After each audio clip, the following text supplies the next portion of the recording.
A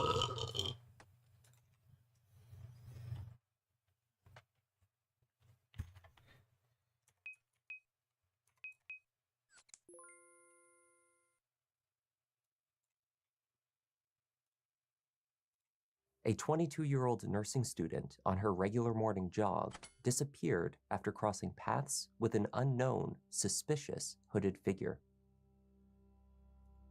Thankfully, law enforcement caught more than one lucky break in this case early on, though as the story unfolded and more details came to light, outrage only grew over this entirely preventable and horrific crime. Hi there, I'm Kevin, and welcome to Just Thought Lounge. Today's case is a controversial one, but not because its facts are in dispute, but rather because this case has come to represent greater and more complicated concerns. The amount of evidence uncovered by investigators has allowed us to piece together a detailed picture of how this murder took place. The only real question left is, what next? From family grief to presidential politics, the breadth of this case is massive. Let's take a look.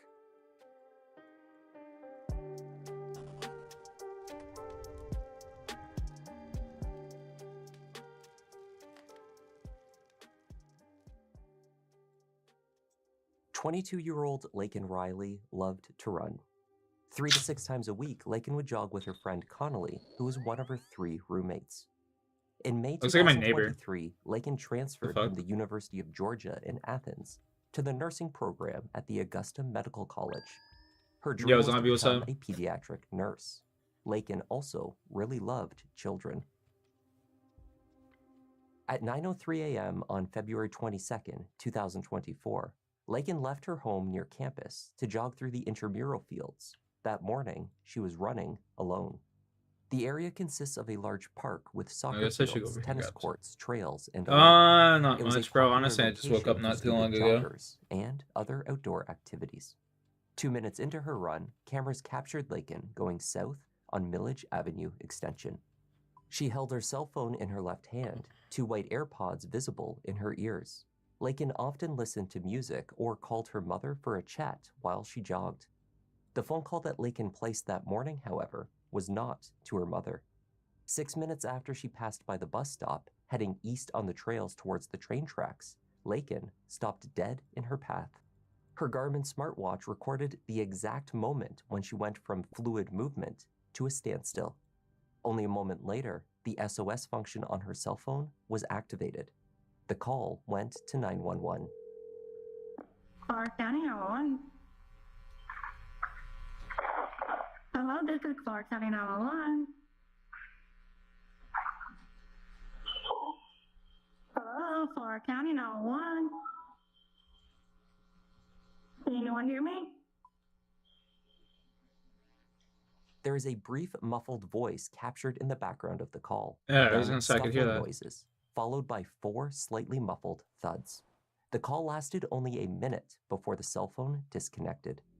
Subsequent calls back to her number by the emergency operator went unanswered. But to probably do more headshots soon, got the was Lakin's regular running partner. That day, she was in classes for most of the morning.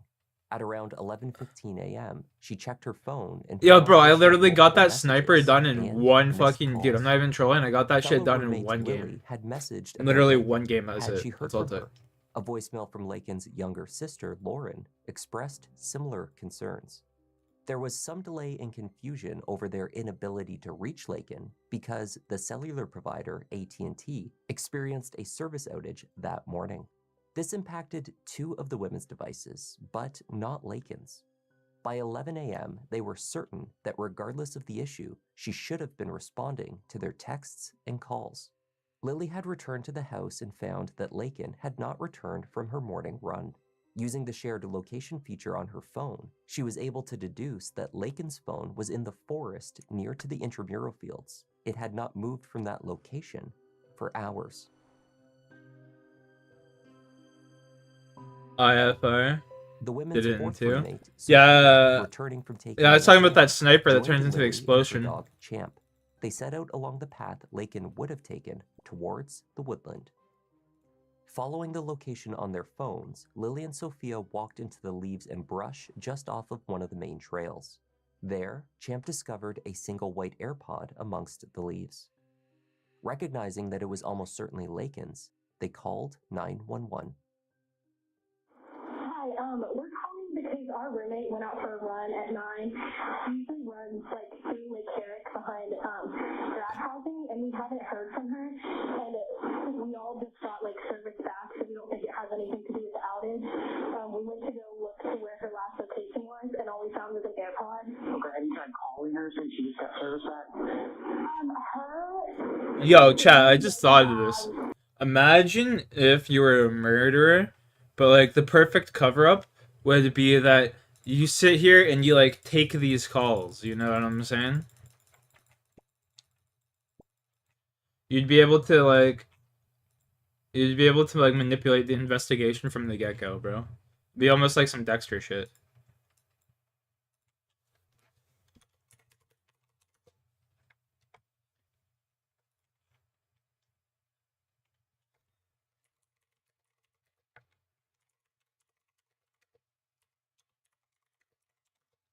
These patches to block him.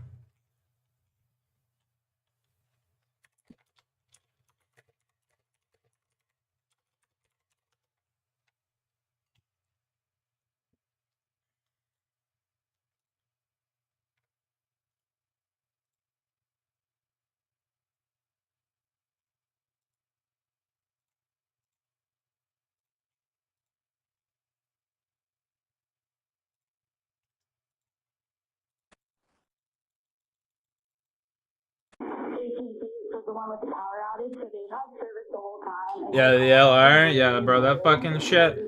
I got that done in one game, bro. That gun was sick. Opal, not Opal, fucking gold camo and everything, one game.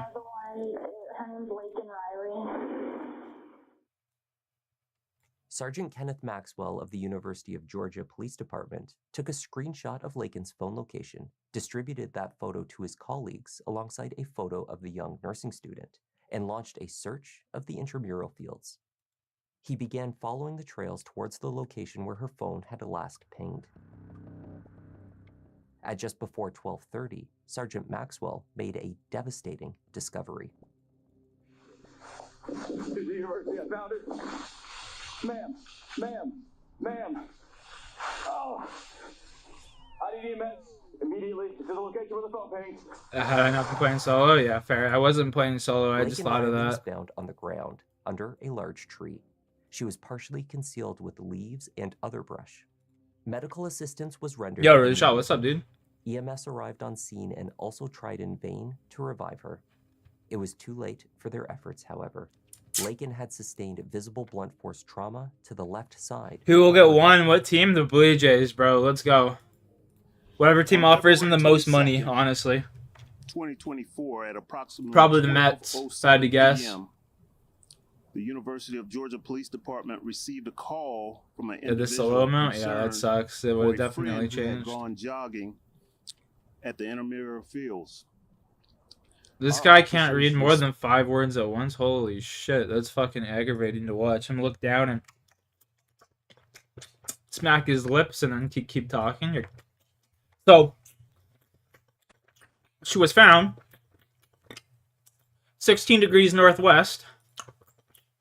Oh, no, sorry, it was east.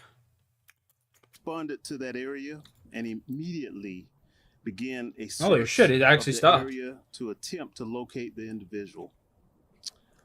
Officers located the individuals in the area behind Lake Herrick at approximately 12:38. The individual was unconscious and not breathing and had visible injuries. Officers immediately began rendering medical aid. Emergency medical responders determined that the individual was deceased upon their arrival. Lakin Riley was found 64 feet from the nearest trail. The leaves covering the ground. Yeah, were for disturbed sure, in bro. the That's area. actually insane. Two What the rocks fuck? were found nearby with visible blood on them. Testing later confirmed that this was Lakin's. One or both were thought to have been used as part of the attack. Lakin's cell phone was also eventually located under a different tree a few hours later. It was a notable distance from where her body was found. Had authorities not already been aware... Yo, that homeboy it must have been on the in call that with the area, police. They were unlikely cap. to have found it. On the screen of the device was a clear fingerprint. Testing would determine that it was from a left thumb. And it was Hey, not Shawnee, Her boy. autopsy suggested that she may not have died exclusively from her head injuries, but that she had also experienced some Strangulation. form of asphyxiation. Yeah. It had been a brutal attack. The smartwatch data showed that she had remained on the trail for 4 minutes following her abrupt stop. The brief 911 call took What is place Vorkath though during that exactly? time. Vorkath, After, I'm she just moved doing over running 60 feet around, into the woodland. doing my farming run right now. Vorkath is a giant blue dragon that's a boss, and he's pretty hard to kill sometimes, you know? Yeah, why are there two Nathaniels? There should never be two Nathaniels on that map. The Nathaniels on that map, if they're spawning in more than one per round, they should come in separately. You know what I mean? There should be like, you kill one, another one spawns in. You shouldn't have two running around unless you got like 4 people or 2 people in the game or something, you know? Like one for each player. I think that's justified. But like when you're just sitting there playing solo, when you got 2 of them and then you got like 4 manglers, right? You just can't. No one can fucking survive that shit. Once they grab you and then a mangler cannon gets shot at you, you're just dead. You know what I mean? Especially if there's multiple manglers, you just can't do nothing. Not gonna try out Call of Duty Black Ops 6 and Fortnite. I'm almost Master Prestige in Black Ops 6, and Fortnite can suck my left nut, bro. I don't play that shit. You've had 3 viewers. That's fucking diabolical, dude. She could have been dragged to that location or forced into the forest during a struggle.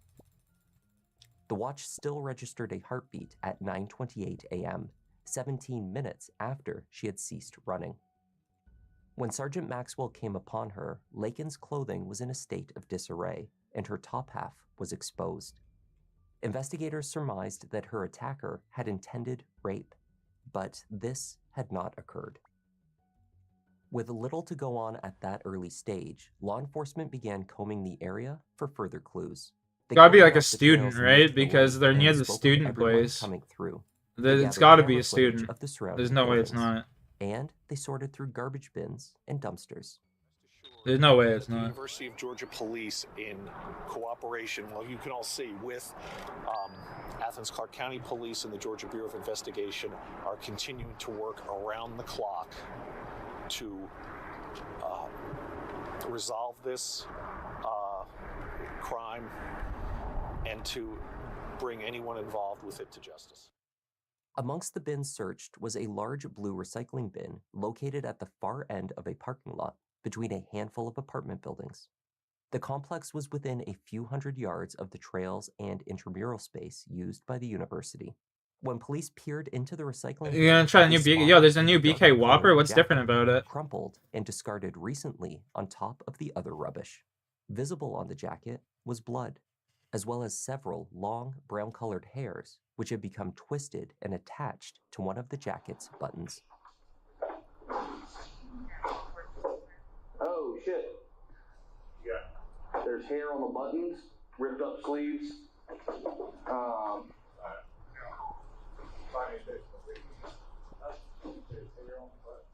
Testing of the blood returned a match to Lakin Riley. There was a total of 29 hairs pulled from the jacket, which were also consistent with being Lakin's. Many of these strands showed signs of having been forcibly torn directly from the scalp. Ooh. Ouch. In a stroke of luck for investigators, a neighboring apartment unit's doorbell camera looked out directly upon the recycling bin where the jacket had been found.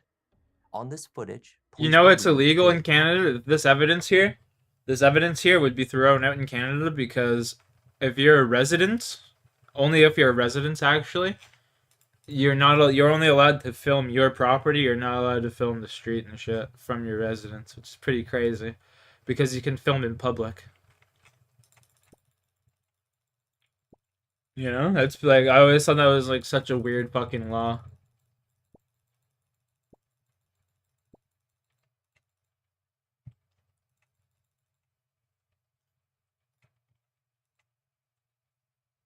Captured Lakin's killer.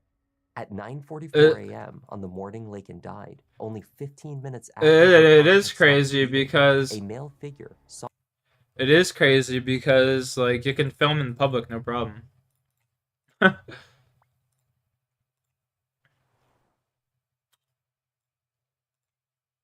sauntered towards the blue bin. He removed the Adidas cap from his head, briefly examined it, then put it back on. The man tossed the bloody jacket into the bin and proceeded to walk along the side of the apartment building. In the bushes, he paused to discard other items. In those bushes, police found 3 black disposable kitchen gloves. One had a visible tear. This resulted in a hole over the top of the thumb. Lakin Riley's blood was also on these gloves. At just before 8:30 a.m. the day following the murder, University of Georgia police got their next huge break in the case. Outside of the apartment complex where the jacket and gloves have been discovered, they spotted a man wearing a black Adidas cap, identical to the one worn by the suspected killer. No That shot. man was Diego Ibarra, a Venezuelan national and a resident of the apartment complex. Makes sense. He presented officers with a fake. It makes sense, bro. These Venezuelans are just fucking lawless. This is crazy fucks, man. Diego, they learned, lived with roommates. His 2 brothers are Hines Ibarra, or Manny, and Jose Ibarra, whom they sometimes called Victor. There was one woman in the household, Rosebelly Flores Bello.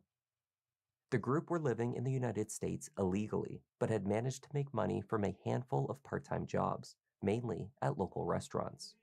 Diego had also managed to secure a food service role at the university. It is Jose Ibarra, or Victor, emerging from his bed who caught the attention of the university police. As the group gathered outside, officers focused in on the 26-year-old.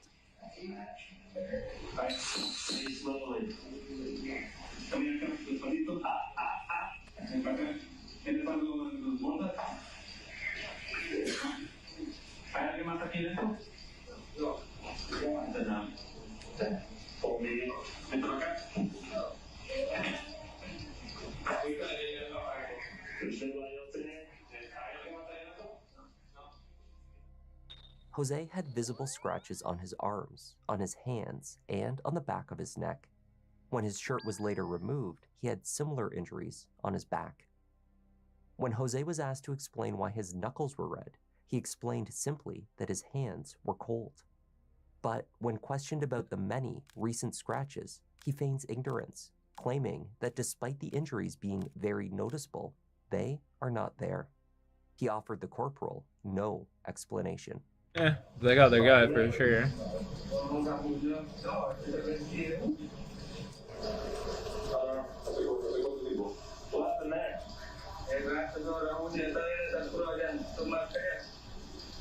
Alright, boys, now we go on to killing Vorkath. Now that our farm run is officially done. The group was described as relaxed, smoking cigarettes, and joking around.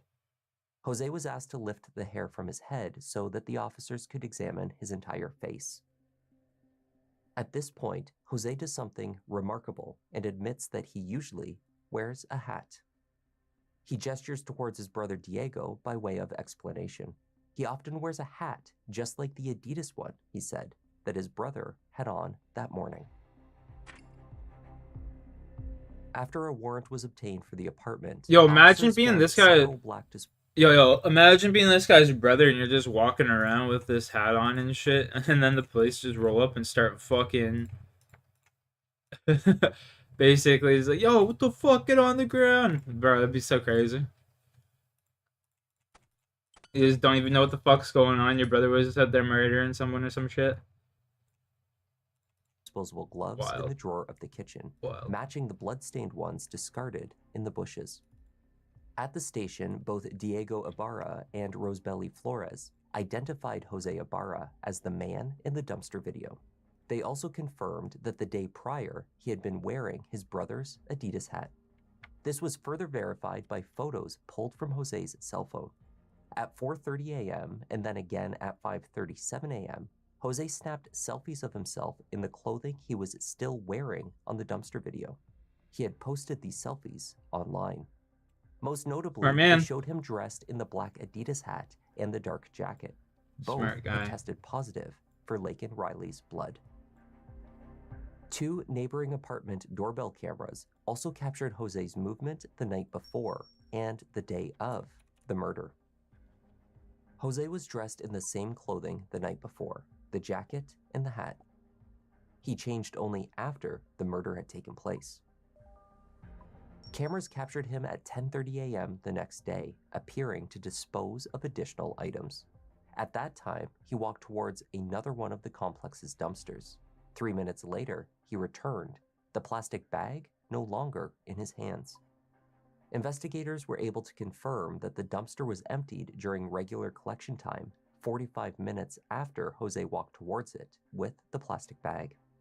The patterned shirt that Jose wore under the jacket was not found in any dumpster, nor was it recovered inside the apartment. This was also true of the small backpack or sling bag that he was seen wearing on camera. Investigators assumed that these 2 items were disposed of at 10:30 a.m. in the second dumpster at the apartment complex. Ripping a little toke. The case against Jose Ibarra was a strong one. Even more so after the forensic experts with the GBI found that his left thumbprint was a match to the one on Laken Riley's cell phone. DNA from underneath Laken's right fingernails matched to Jose Ibarra as well, and explained the many scratches he had so recently acquired. Jose Ibarra had attacked and brutally killed Laken Riley. Well, we do it all the time in Venezuela, man. Arrest warrants for Jose. What's the problem, officer? We do it all the time in Venezuela, man. 26 years of age. He lives Just a regular occurrence, man. But is not a U.S. citizen. At this time, the investigation suggests that they had no relationship. He did not know her at all. I think this was a crime of opportunity where he saw an individual and bad things happen. As investigators pieced together his motive and built a rock-solid case, public outcry began almost immediately, and only intensified as soon as Jose's background and his criminal history came to light. Jose and his wife, Leiling Franco, crossed the U.S.-Mexican border into El Paso in September 2022. He was arrested and then released into the country on parole. At that time, Venezuelans had protected status, which allows them to stay in the United States for a time. Due to political unrest, it could be unsafe for them to return home. It would take years for Jose's asylum claim to be properly scrutinized. In the meantime, he and his brothers were getting into trouble. Definitely the type of citizens America wants, for sure. It was revealed that there were at least 2 instances in the previous 2 years in which Jose Ibarra could have been placed into custody, but was not. Jose and Leiling first went to New York State. There, in September 2020, this is Vorkath, if you're still here, charged with acting in a manner to injure a child, as well as a motor vehicle license violation. In the course of doing food deliveries, Jose was driving a moped around with his 5-year-old child, and neither wore helmets. New York officials then released him before a detainer could be issued, according to immigration officials. While in New York, Jose had been in contact with his brother Diego, who had managed to secure the apartment in Athens, Georgia. Diego told Jose that there was work to be had in Athens. In October of that year, Jose and Rosebelly, whom he had met in Queens, requested a humanitarian flight to Georgia and joined Diego and Manny there. Shortly after arriving, Diego and Jose were arrested for shoplifting at Walmart. This was the second opportunity since the time of their release from the border in which Jose could have been held by law enforcement.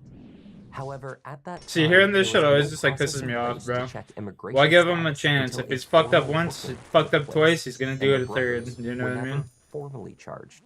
They received a citation and were again released. Crazy. In a presidential election year, the circumstances and history of Lakin's accused killer made the case a hot-button topic, which permeated mainstream media, online commentary, as well as state and national politics. Freshman conservative Republican Representative Mike Collins of Georgia.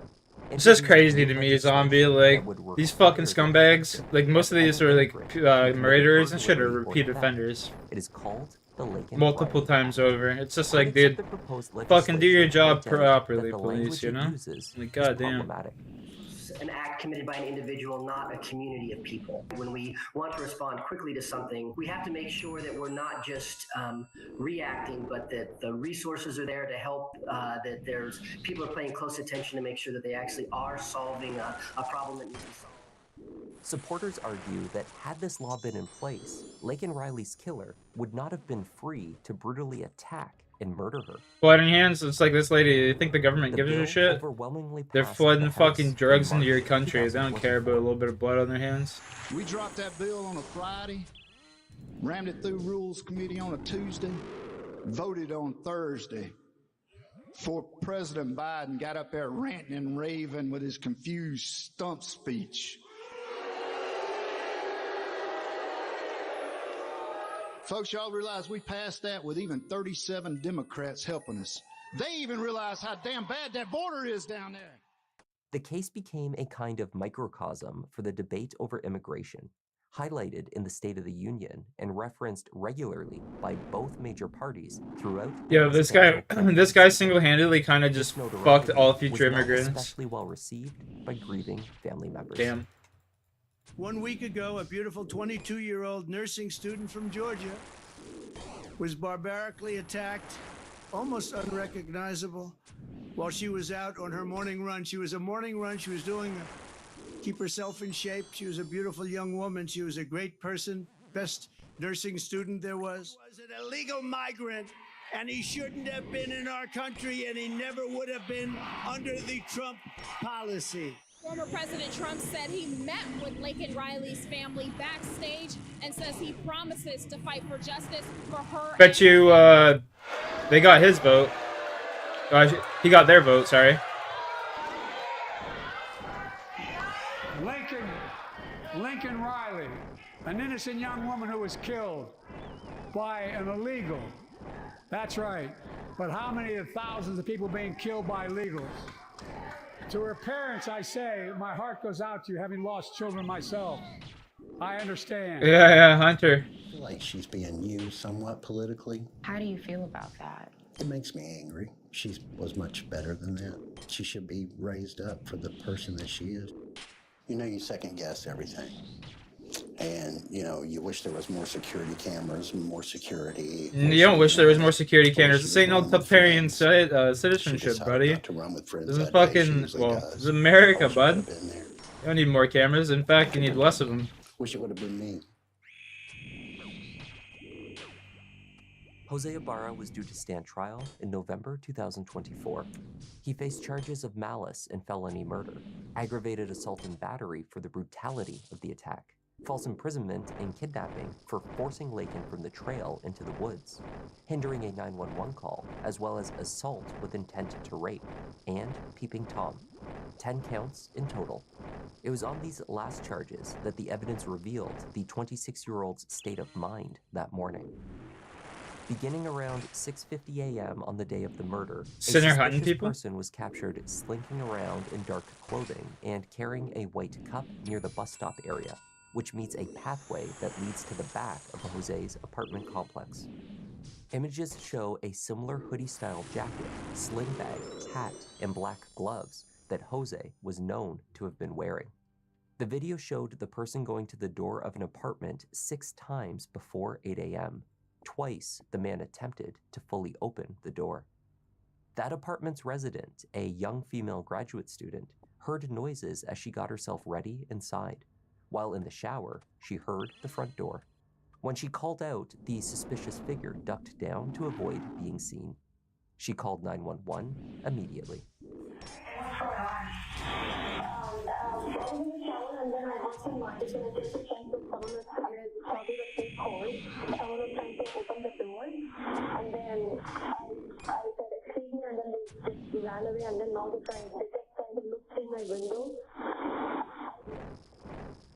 When officers responded to the building, the stalker could not be located. Camera footage showed him carrying around and drinking from a white cup. A similar cup was discovered sitting just outside the tree line of the forest where Lakin's body was found. Its location was almost exactly halfway between the crime scene and the grad student's apartment. DNA testing of the cup returned a match to Jose Ibarra. The cup had contained alcohol.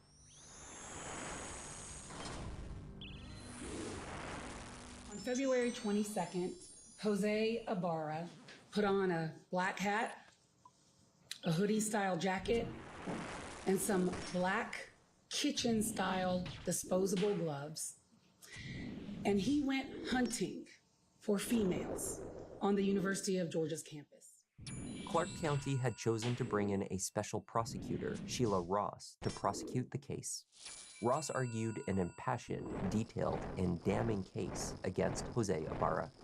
The argument was made only to Athens Clark County Superior Court Judge H. Patrick Haggard. Jose waived his right to a jury trial, perhaps seeking to avoid the issue of bias and notoriety that were likely to arise in such a high-profile case. His defense team attempted to deflect some pieces of evidence, arguing that the man in the dumpster video could have been his brother, Diego. FBI Special Agent James That's crazy. Byrne told the court that he received the location data What a rat from Jose's fuck, dude. cell phone, alongside Lakin's phone and her watch data. With this, he was able to piece together a comprehensive map of their movements. What a rat GPS data fuck. from the watch placed Lakin in the forest where she was later found. Pings between Jose's phone and cell towers, coupled with the fact that his phone was not making any Wi-Fi connections at the time of the murder, also placed him in the woods. His defense team proved that on days prior to the murder, other individuals, including his brother Diego, had used Jose's cell phone. But there was no indication that anyone other than him had been in possession of it on February 22nd. Diego Ibarra was also working a shift at the University of Georgia's dining hall on the day of the murder. Nor was there What a any piece of physical shit. He's trying to evidence blame his placing brother and Diego his in the brother's woods with working. Lakin. Only Jose's DNA under What her a fucking fingernails piece of shit. and his thumbprint on her phone. That's crazy. Jose Ibarra showed little to no emotion over 3 days of testimony. He looked on stoically as an interpreter relayed to him the case that was being presented. Lakin's 3 roommates who had searched for her frantically that morning, Connolly, Lily, and Sophia, each took the stand. Damn, Jose stared she's into hot. space as the 911 call placed from Lakin's cell phone was played aloud to the court. Only he knew exactly what had taken place during that call. He showed no reaction when Sergeant Maxwell's body camera footage revealed the horrific moments that followed his discovery of Lakin in the woods. Many of her friends and family chose to leave the courtroom before this footage was played. The video evidence was extensive. So too were the DNA results, which left no ambiguity as to who was responsible. There is no way out for him. The evidence in this case has been overwhelming. And the evidence in this case has spoken loud and clear that he is Lakin Riley's killer, and that he killed her because she would not let him rape her. And look no further. You have to look no further to his actions 73 minutes before he encountered her on the trail to know what he was up to that day. And so not only does the physical evidence identify him. That cop looks like the judge looks like the biggest His douchebag. own brother identifies him. His roommate Rosebelly identifies him. The people who he was living with condemn him. But his digital evidence of posting selfies of himself wearing what is basically his rapist gear an hour before he leaves his house That condemns him. He has condemned himself. Judge Haggard took a 20-minute break before returning to render his 20-minute break. Homie's out there just eating the sand. I'll now announce the verdict. In the state of Georgia versus Jose Antonio Ibarra, case SU 24 CR 0323, count 1, malice murder. I find the defendant guilty. Count 2, felony murder. I find the defendant guilty. Count 3, felony murder. I find the defendant guilty. Count 4, felony murder. I find the defendant guilty. Count 5, kidnapping with bodily... Jose Ibarra was found guilty on all counts. Bam.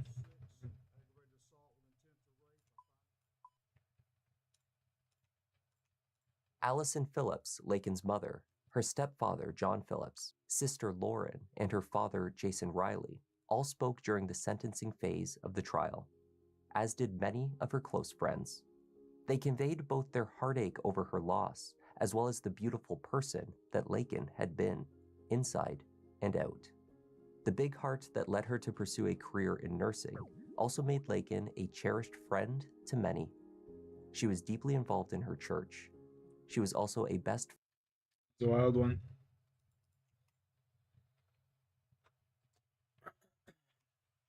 Homie thought he was still living in fucking Venezuela. Thought he could do whatever he wanted, you know? For real.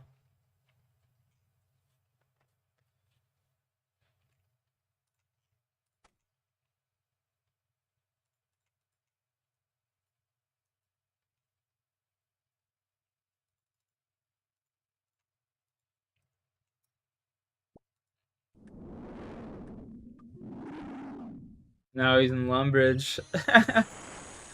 Just like me. Fuck nah, dude. He's in the Varrock jail, bud. You know that random event that comes and puts you in jail? He's there.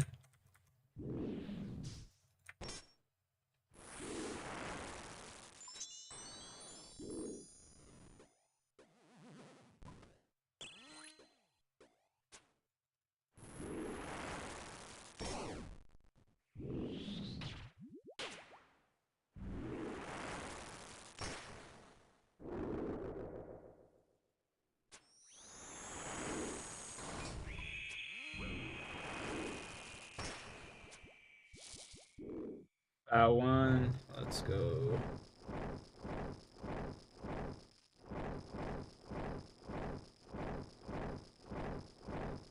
I don't even. I wonder what my KC is. It's gotta be like 1300 by now.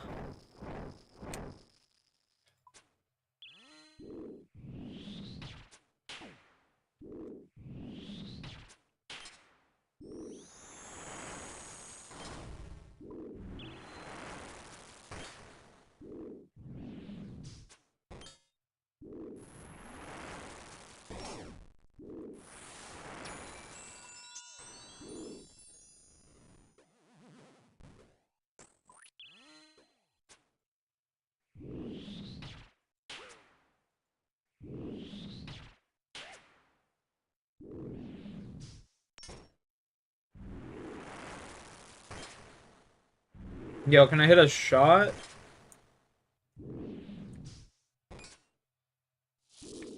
My god. Oh, well, saying hi to the fucking Hans.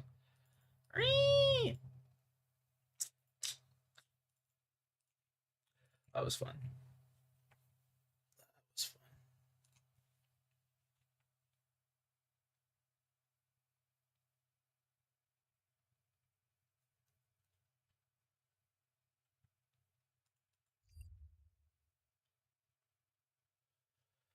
R.I.P. indeed.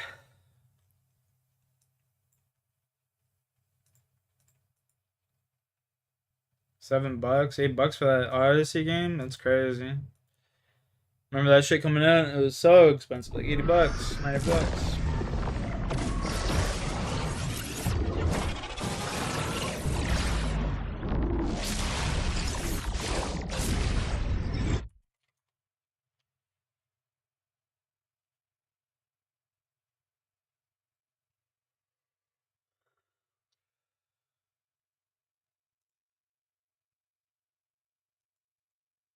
Steam Autumn Sale. Makes sense. Shouldn't be like the winter sale.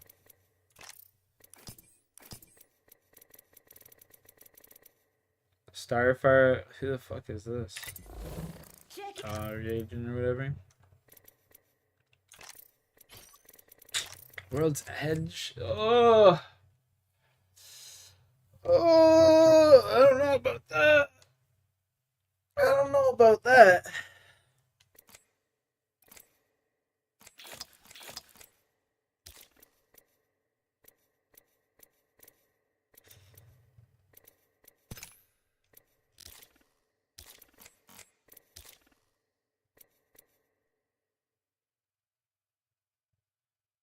This is objectively the better pack to get right here. This is definitely the better pack to get. What the fuck?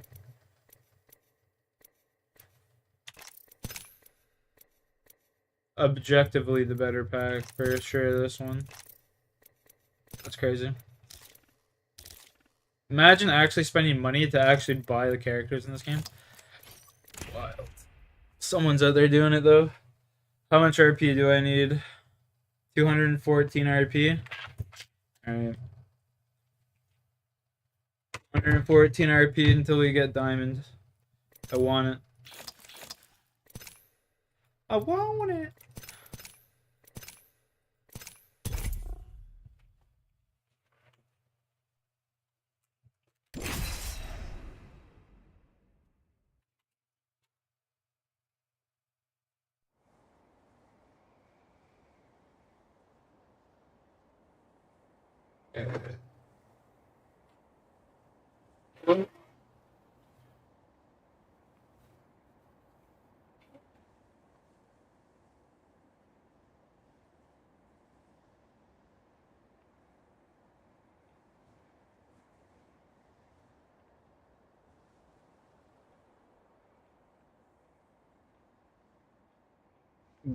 But nothing more? Yeah, I feel that.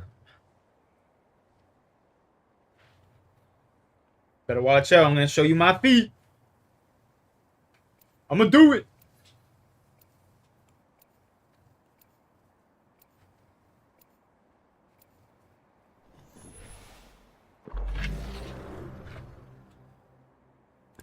It's only over when it's over.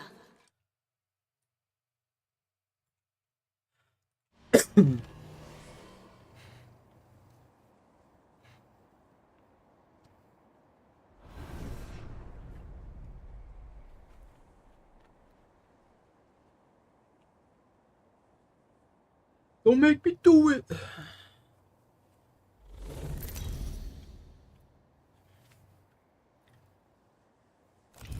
This is your champion. Take care when you approach me. I'm in a class of my own. I'm the jump master. No straying now.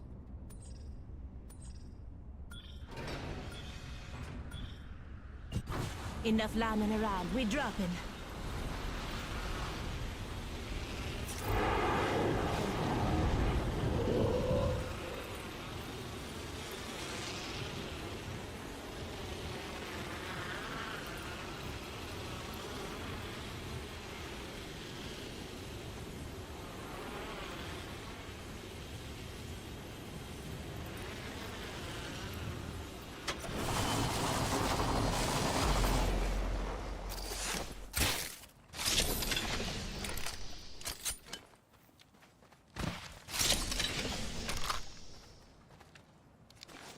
Doc, you're coming with me.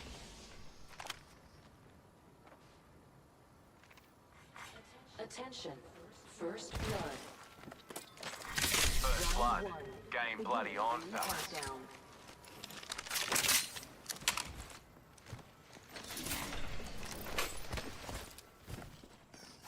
Doc, let's glide. 1 minute and the ring spit. Laser sight here. Level 2. All right now, keep up, keep up. Extended energy mag here. Level 2.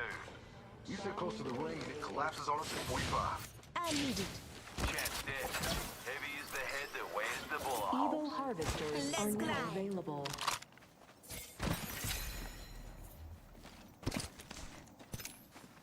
filling up in 30 seconds.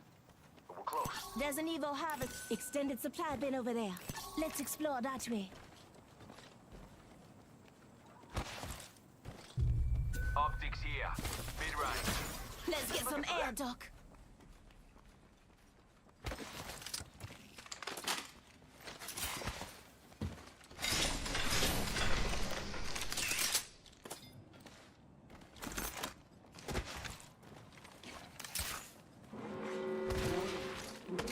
Backpack here. Level 2. Let's glide, Doc. Listen up, fellas. The ring's moving and we're on the wrong side of it. New kill leader. One, watch out. Big thanks, y'all. Cheers, mate.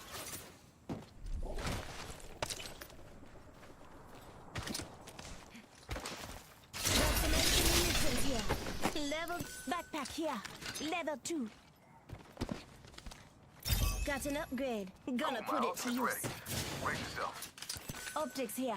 Close range. Delivering care package. Extended heavy mag here. Level 4. You hear that? There's a care package coming Reckon down. I could make use of that. Yo, ping a massive if you guys see one, please.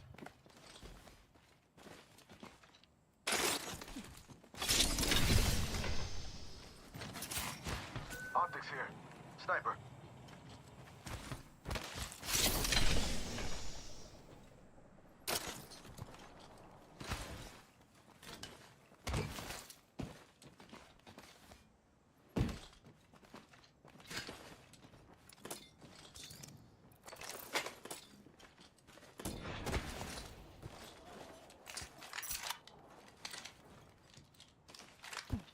Oi, extra Optics supplies here. here. Mid-range. Optics here. Close New range. kill leader avoided. Contact with hostile. New Got a spaghetti. reconsole over there.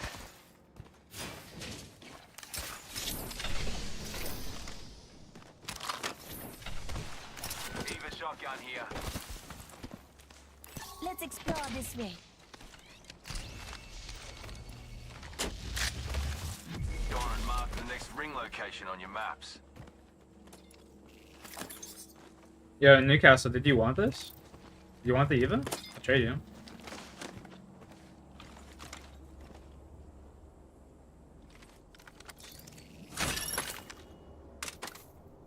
Jeff, what? I thought you picked up the dual Mozambique. Never mind. My bad. My bad. I'm tripping. Let's get some air, Doc.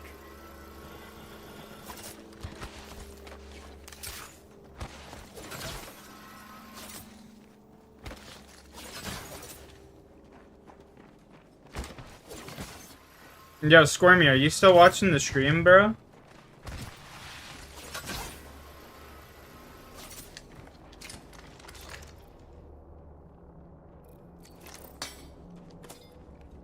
As the squads have been sent home.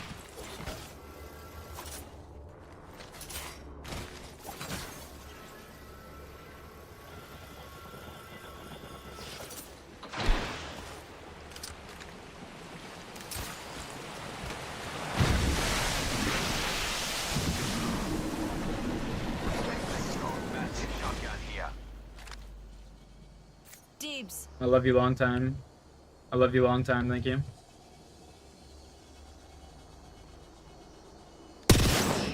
Look out, a cargo box. Extended heavy mag here. Level 4. Got a hop up here. Boosted loader. Breathe easy, I got a vault key. Let's glide, Doc.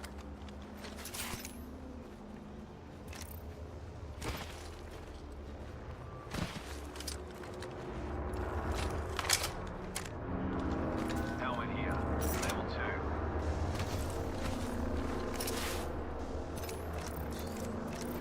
Big thanks, y'all. Let's Alright, glide. mate. Don't have a cry over it.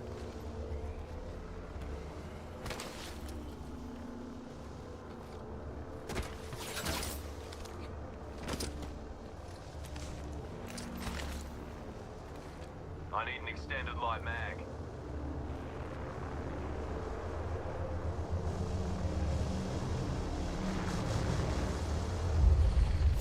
Go, let's glide.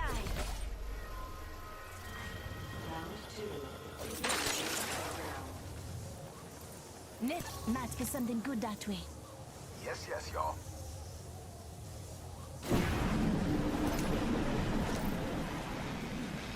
Here comes a replicator.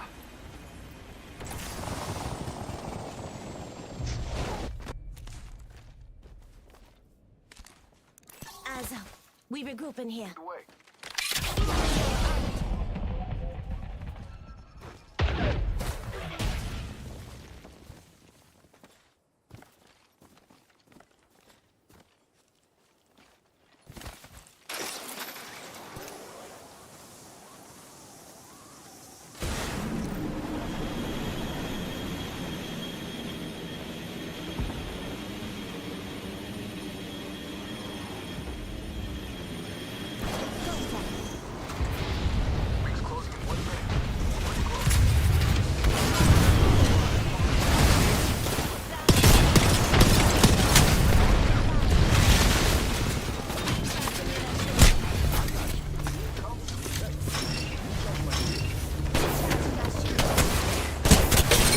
No, bro. Sweet, you got sweet. No. Fuck. I should have just popped that bat. I should have popped that bat. I could have just popped the bat and fought the Horizon. I should have just ignored the fucking ping from the Newcastle.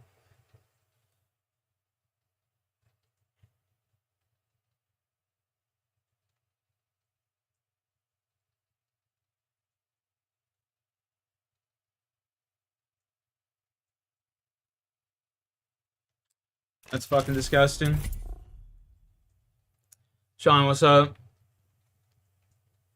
Shawnee. Chat, you know what? I'm gonna open up an Apex pack.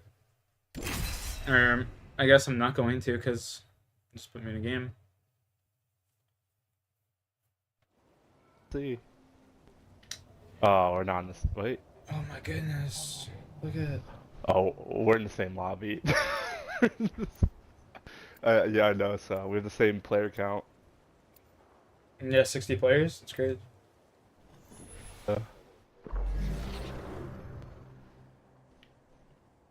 We'll know when I see the champion. That'll be for sure.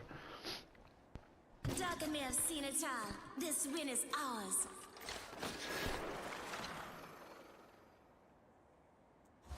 Stream too. Secret Pred Smurf. Oh my god. You guys ready to win? Yeah, buddy. I'm a win away from Diamond 1. Let's go. Alright, let's do it. I don't really play this game too much anymore, so I'm a little bit rusty, but let's do it. Champion. You know what I look like.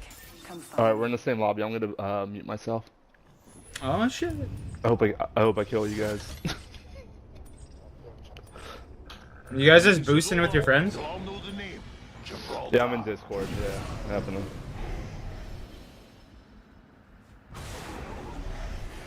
Alright, let's see. It's fucking foul, bro. These kids are literally boosting with their friends in ranked. What fucking losers. There you go, Skyhook. Let's find them. Let's head that way. What fucking losers, bro. I'll take the negative RP. I don't give a shit. What fucking losers, man.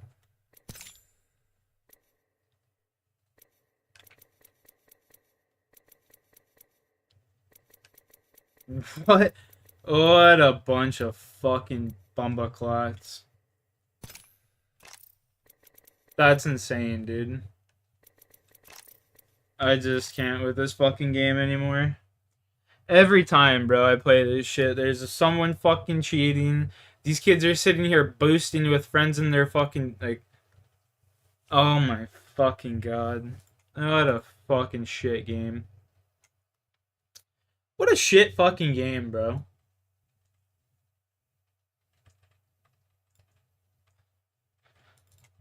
Just fucking unbelievable.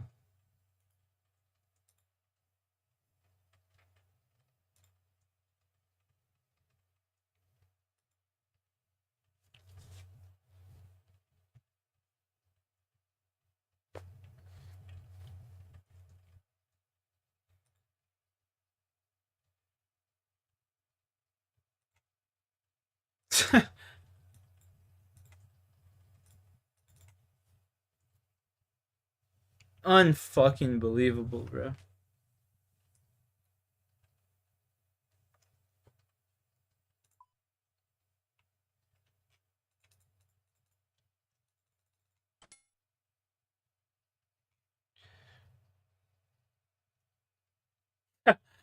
What a bunch of fucking scumbags, man.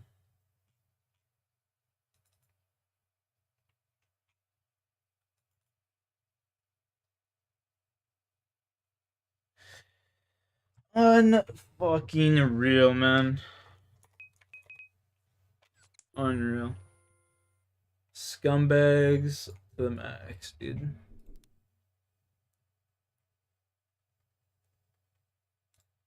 In this video, we will be diving into a case that shook the city of Cleveland to its core. Cleveland? This case extraordinary This one's for you, is the Shawnee. complex investigation that took place following the murder. But to fully understand exactly how this killer was caught, we have to start from the very beginning. On November 3rd, 2013, at exactly 8:35 p.m., the Cleveland Police Department received a chilling 911 call. 911, do you need police fire? I can't hear you. What's going on? He got shot, please! Who got shot? My husband, please! Please! The voice you have been listening to belongs to a 41-year-old woman by the name of Uloma Curry Walker. Uloma just discovered her husband clinging to life. She low-key got like Rihanna's facial structure. No cap. That's what Rihanna gonna look like in 10 years, boys. Maybe even now. I don't know. I haven't looked at her in a long time. The fuck was that last game of Apex? These kids on my team, bro, were in Discord with the other team in the like one or two other teams in the lobby, and they were just colluding. They were just colluding with each other, bro. Like, the fuck am I playing these days in Apex, dude? It's crazy. Like, this shit is just fucking unreal, dude. I'm not even joking. Like, it is just fucking sad to see what that game has become. Like, it is just fucking pathetic.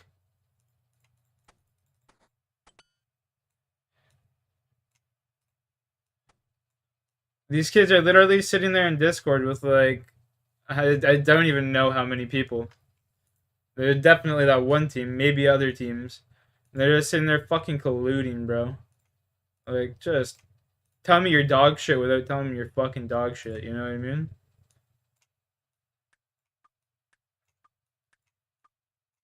Tell me you're fucking dog shit without telling me you're fucking dog shit. Straight the fuck On the up. driveway of their Cleveland home. Who shot your husband? Just like, man, Hey, the police are coming, man. fucking just ridiculous. Ma'am, police are coming and EMS is coming, okay? Fucking ridiculous. Stay right here. Don't move. Don't move, baby. Don't move. Please don't move. First responders were dispatched, and within minutes, officers arrived at the Walker residence on Lamson Road. As they approached Uloma on her driveway, authorities That shit realized pissed that me they off, knew bro. this couple. The Like, victim seeing was people actually that are that a bad at the first fucking responder game, and they gotta lieutenant of sit there and the just fire cheat with department, other, like, 35-year-old but basically they William just Walker. want me to run around William as a was covered in 6-man blood. that whole He was fucking still game. breathing, but his condition Like, was no. critical due to 3 gunshot wounds to the chest. As they were Fucking tending to Will, ridiculous. he mentioned something about a man in the backyard, but was unable to coherently complete his sentence. One of the officers quickly checked the backyard, but it was clear of any threats. Detective Thomas Lynch arrived to help with the investigation. He noticed something odd. Will's keys were found still in the side door. If this was a robbery, why didn't the assailant break into Will's home or vehicle using those keys? Aside from the 3 bullets that hit Will, there were several bullets that had struck the side of the house. They also found 4 9mm shell casings scattered around the crime scene. While the investigators collected the evidence, Will was loaded into the ambulance and transported to Metro Health's emergency center. Uloma was riding shotgun. Once they arrived, the officers took note of Uloma's appearance. Strangely, she had no blood on her. This lack of blood made it clear that Uloma failed to provide any first aid assistance to her dying husband, despite being a nurse herself. I was Officers about to attempted say, speak maybe with she her, but they didn't were know. interrupted by bad news. Oh, dude. Will's injuries proved to be fatal, and on November 3rd, 2013, at 11:42 p.m., just 3 hours after the 911 call was placed, Lieutenant William Walker was pronounced dead. 45-year-old Excuse me. William Walker was a 15-year veteran with Bro, the I can't believe that horse shit I was just playing, man. I'm fucking stunned.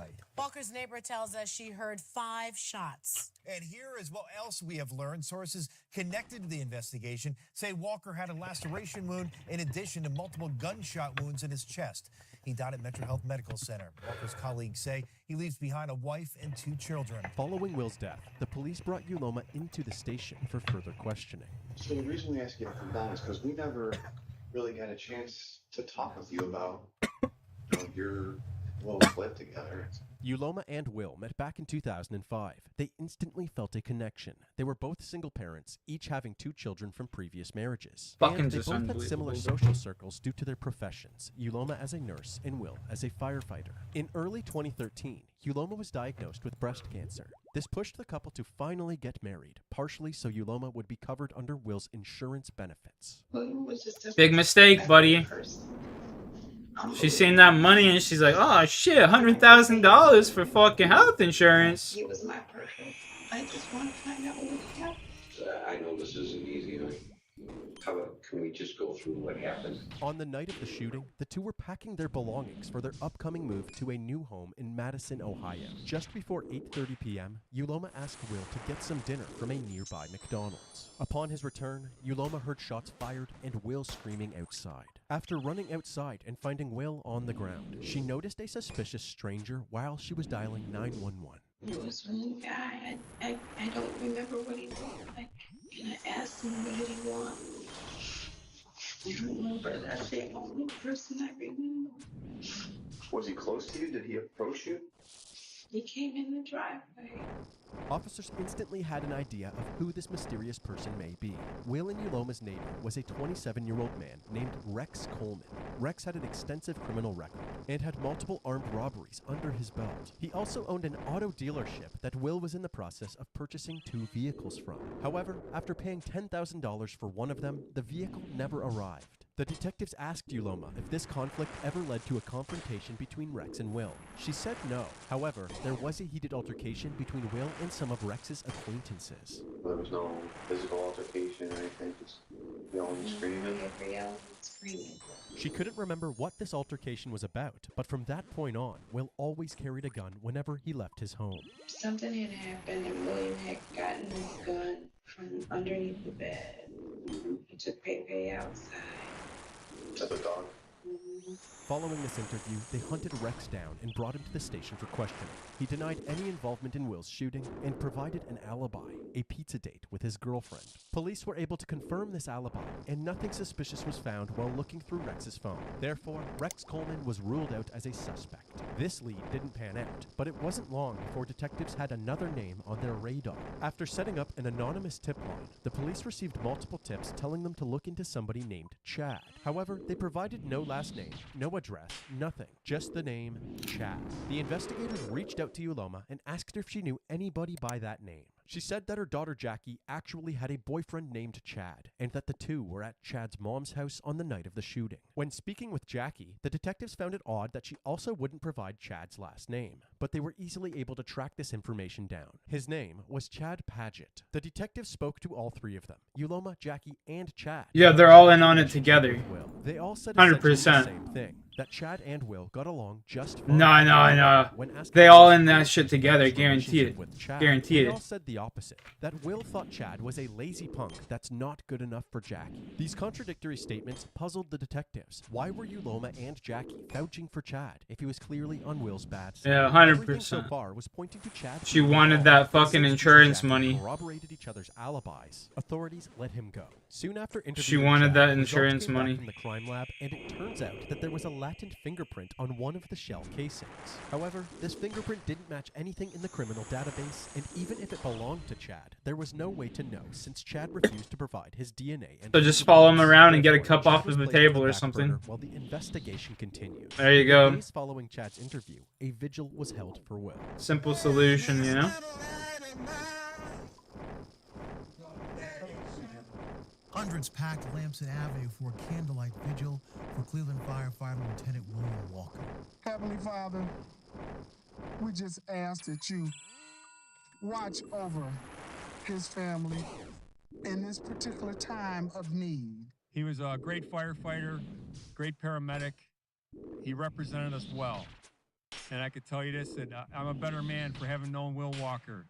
I'm really emotional right now, but I just want to thank everyone for coming out to support my brother. She doesn't look very We would emotional. gladly- She's not even we would crying. Gladly appreciating this right now. Oh, it's Thank her brother. you. I love you, Never Will. mind. I put my life on the line. She doesn't look too emotional still, though. Like, what the I've fuck? never done the things that he's done for this community. And somebody know what happened. And they're listening right now. So you will be caught. Not long after, there was also a memorial held by Will's fellow firefighters to honor his memory before he was laid to rest. Not a single person had a bad word to say about Lieutenant William Walker. Just about an hour ago, he was led out by a procession of firefighters with his casket as they came out of public auditorium. They took the casket into a fire truck where the lights and sirens were going, and they took him off. He was a great family man, real silly. That's what I miss about him. He used to make me laugh a lot. We had the same sense of humor.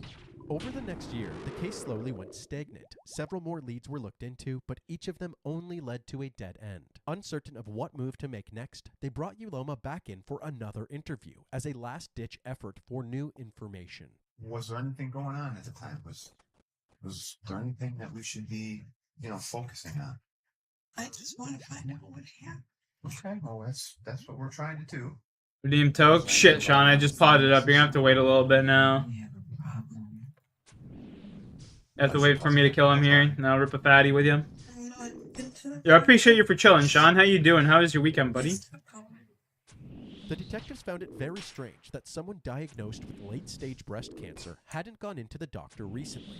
After this interview, they looked into Uloma's medical records. They determined that she hadn't been to a doctor in over a year. In fact, it turns out that there was zero history of her undergoing chemo or any cancer treatment at all. Authorities quickly realized that her late-stage breast cancer diagnosis was a complete lie. This led investigators to dig deeper into Uloma's records, including her financial records, and it turns out that she had amassed a significant amount of debt using a plethora of credit cards. For a moment, the investigators thought that they were onto something big. Perhaps Uloma had faked her diagnosis. Bro, that's crazy. And once married, she killed Will to collect his life insurance payout, thus solving her crippling financial situation. But they quickly learned that the beneficiary for Will's life insurance wasn't even Uloma, but rather his ex-wife Rita. Uloma didn't receive a dime. Did Uloma think that she would receive that money? Otherwise, why would she kill Will if it wasn't for money? Was Uloma really involved in Will's death after all? Investigators needed doing schoolwork, I feel that. Never wanted to answer these questions. So in December of 2014, the Cuyahoga Police Yeah, it definitely would take up most of your time for sure. Offered a $10,000 cash reward in exchange I'm for kind any of information about Will's murder that leads I'm to kind of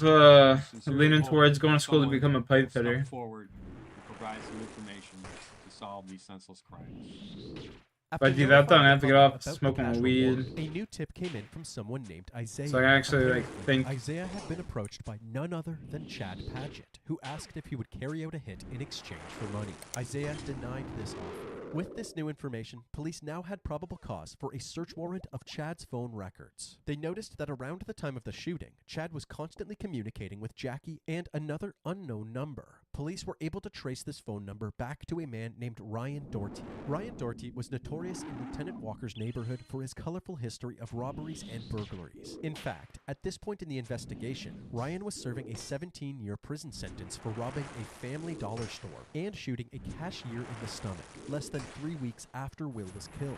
Officers wanted to build as strong of a case as possible before moving in on any suspects, so they obtained search warrants for Jackie, Ryan, and Uloma's phone records as well. They then worked with the FBI to create a clear map showing the exact location of these cell phones throughout the night of the shooting, and the exact times that they were communicating with each other. It revealed that right before the time of the shooting, Chad and Ryan had made their way from the west side of Cleveland, where Chad's mom's residence is, to the east side of Cleveland, directly toward the Walker residence. And at 8:30 p.m., Chad sent a text to a group chat that included him, Jackie, and Uloma. The text read, "We got a body." The evidence was beginning to paint a very clear picture of how this crime was executed, so Chad was detained and brought down to the station for questioning. Yeah, sociology. The first thing they Sociology did was confront Chad with the cell phone location data. and The science story to immediately Breeze. I mean, I know a lot about changed. Now he says science. that one of his friends, a person whose identity we will not be sharing, drove him to the Walker residence where Chad had stashed some marijuana. Ryan Doherty tagged along to buy some of this stash from Chad. Where were you when you left? Were you at your house? Your mom's house? So you leave from over there on Denison. You get over to the east side.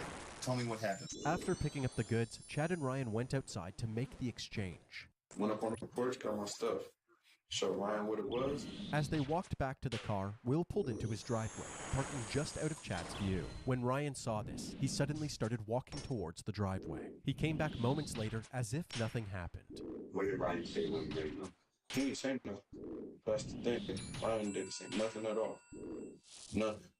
It was just when I walked down the street, he told me, he's like, bro, like, I got you. You ain't gonna say nothing. I'm like, no, I truly did not know. You didn't hear any gunshots? No. And I know the sounds of gunshots. Chad says that he only found out about Lieutenant Walker's murder later that night. On the porch, I see Jackie's in there crying and everything, and she told me, like, look, guess Will's dead. I'm like, what you mean? That's when 2 and 2 got in my head. While telling this story, Chad didn't realize that the detectives knew about the "We Got a Body" text. They gave him one last chance to fess up. This could be an opportunity for you to determine kind of like your fate from here on out. I don't have nothing to do with this stuff. Okay. Since Chad continued to be untruthful, the detectives decided that they had had enough. Not Bag murder. It's gonna be close. Right, right. Didn't do nothing though, like, for real. Okay. I really did not do nothing. Stand up. You probably didn't go quite how you anticipated, right? Never even did nothing. Following this interview, Chad Paget was charged for the murder of Lieutenant William Walker. His DNA samples and fingerprints were finally collected. The fingerprints were then compared to the ones found on the shell case at the crime scene. It was a match, suggesting that Chad was the one who loaded the gun. After being thrown in jail for a few days, Chad's mother contacted the detectives, saying that Chad wanted to speak with them again. He was ready to tell the full truth. Wherever you feel comfortable, sir.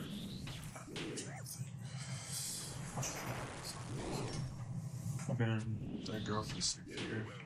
I stopped on and off. Right, we've been cool. I met her mom a bunch of times. She seemed pretty cool. Apparently, Uloma, Chad, and Jackie were all in the car together when Uloma first mentioned the idea of killing Will. One day, dropped off at work, picked her up. She asked me a question. She asked me, did I want to make like $10,000?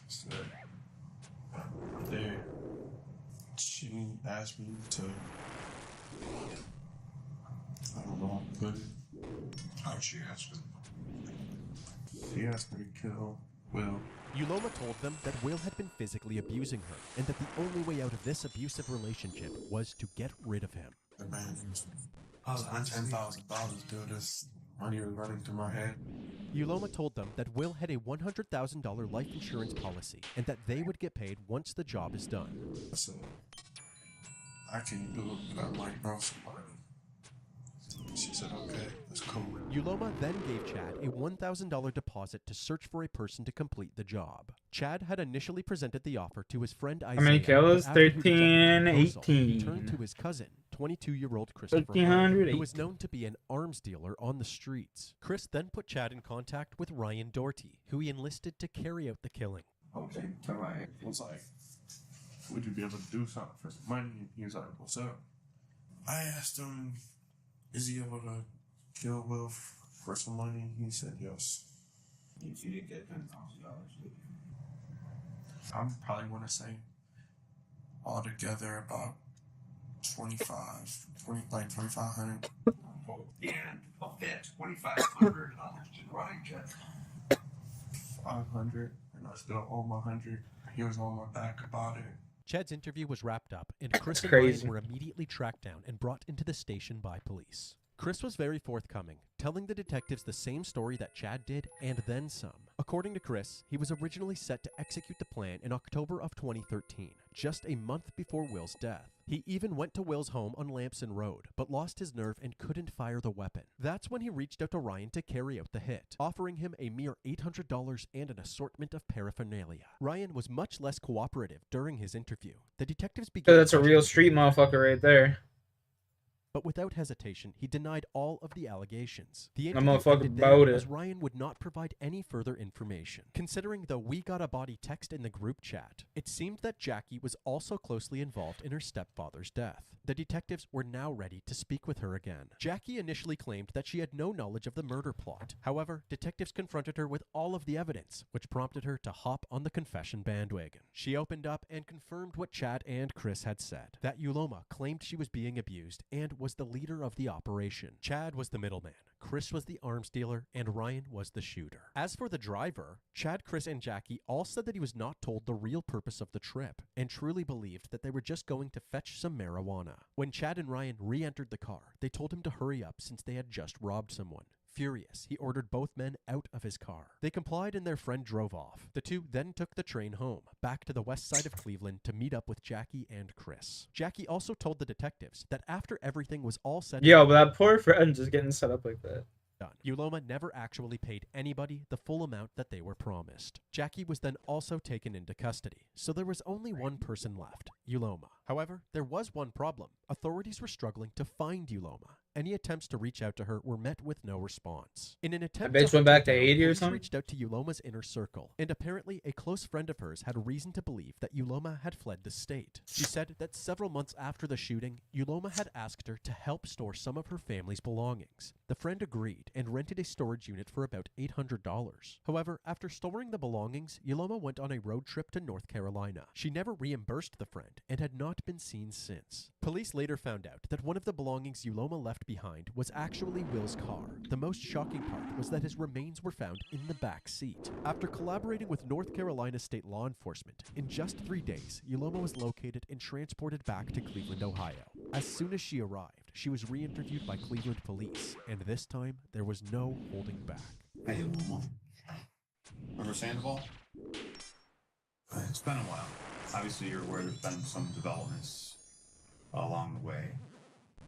You are a person that we consider involved in the murder of William Walker. It is considered an aggravated murder case because it was planned. At this time, do you care to make any statements about our investigation into the murder of William Walker? Not with attorney. Okay. With Yuloma being uncooperative, she was swiftly arrested. Her and her 4 co-conspirators were all charged with aggravated murder, conspiracy to commit murder, and 2 counts of felonious assault. During their arraignments, each person pled not guilty and was assigned a $1 million bond. You wish to enter a not guilty plea. Not guilty plea is accepted. Bond is set $1 million. However, leading up to Yuloma's trial, $1 her mil. alleged accomplices would all eventually turn against her. Chad, Chris, Ryan, and Jackie all agreed to testify against Yuloma for a lesser sentence as part of a plea deal. Yuloma's trial officially began in June of 2017. The prosecution's plan was to show that this murder was all about money. They suggested that although Ryan Doherty had ultimately pulled the trigger, Yuloma's surmounting money problems is what led her to orchestrate Will's murder. Yuloma's defense team would go on to deny the allegations against her. They suggested that Yuloma was a victim of Will's domestic abuse and that Jackie, in an attempt to protect her mother, had actually cooked up the murder plan. They also argued that the 4 testimonies of those involved in the murder lacked credibility, and that they were only pinning this crime on Yuloma to lessen their own sentences. On July 7th, 2017, after a 10-day trial, the jury had come to a decision, and the verdict was presented to the court. Yuloma Curry Walker was found guilty of aggravated murder, conspiracy to commit murder, and both counts of felonious assault. Her sentencing took place about a month later, on August 8, 2017, and she was sentenced to life in prison without the possibility of parole. Chad Patchett's aggravated murder charge was dropped to involuntary manslaughter, and he was sentenced to 28 years in prison. On top of his 17-year sentence from his previous convictions, Ryan Doherty was sentenced to life with the possibility of parole after 23 years. Christopher Hines was sentenced to 18 years in prison. And since Jackie was still a minor at the time of the crime, she was sentenced in juvenile court and spent 1 month locked up at a juvenile detention center before being released.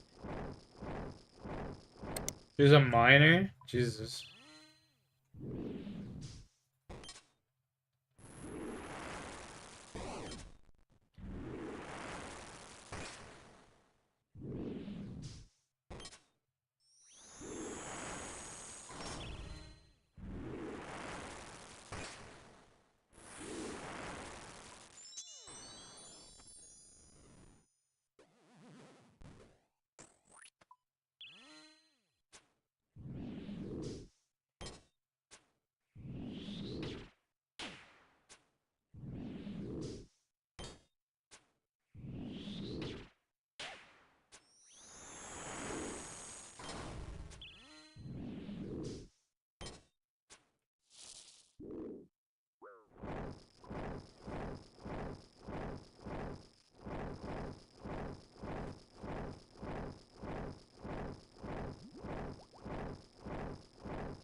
Take one of those. Go over here.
I wonder if Canada Post is still on strike.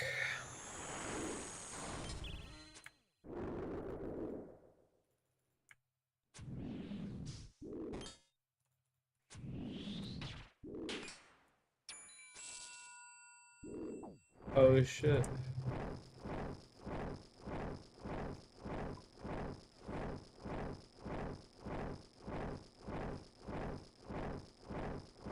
I was not prepared for that. I thought it wasn't the facehugger attack. I was not prepared for that.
I hate when it does that. It hits a fucking 100 on his zombie attack. I hate that shit.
Fuck. I just healed him so much.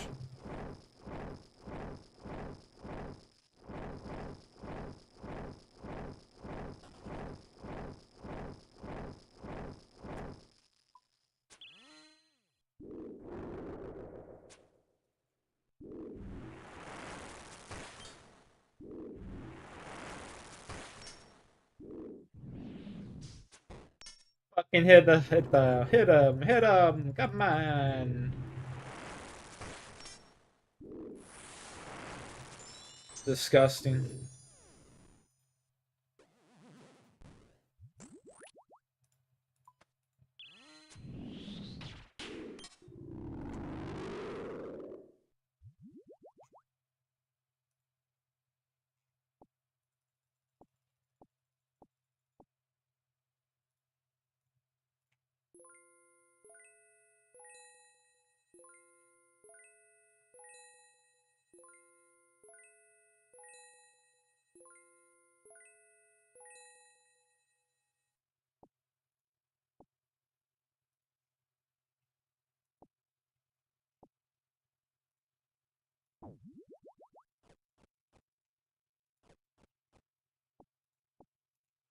We'll give her a go.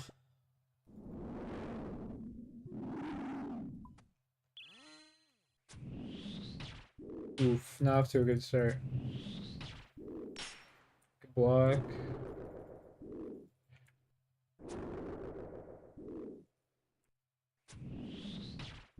Not off to a good start at all.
Wait, Rocky.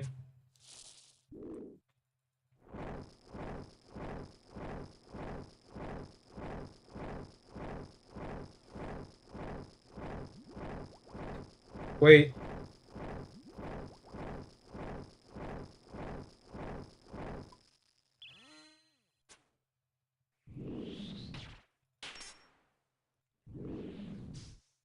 Come on, baby. Don't fuck me. Hit a fat hit right here. Fat one right here. Not him, me. Let's go. Huge. Vorkath head? Oh my god. Come on.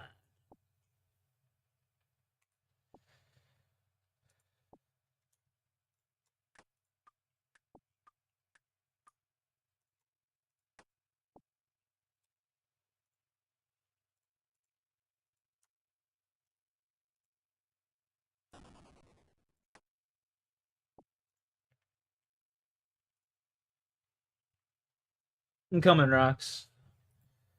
I'm coming, buddy.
Nothing quite like a croissant, boys.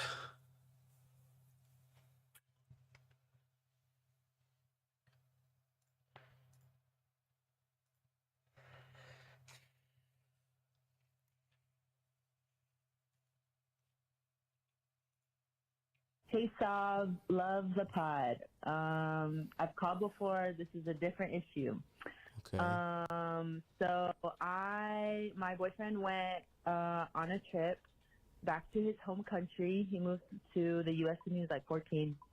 Goes back, is having a good time, is hanging out late, super drunk, almost blackout, and smooches a girl, and then feels bad about it. He's telling me, you know, he's feeling really bad. It's kind of like fucking me up, even though I know it's just a kiss. But yeah, should I be worried about this? Should I be, nothing like this has really happened before. Yeah. Have you made a mistake like this before? Would love to know. Love you. Thanks. Bye. Interesting. So a little kiss. Go ahead. What a fucking idiot. Has none of these people seen Interstellar? remember the dude, they got the robot. I was way too high when I saw Interstellar. I actually don't remember any plot points. No, it's not about the plot. Okay.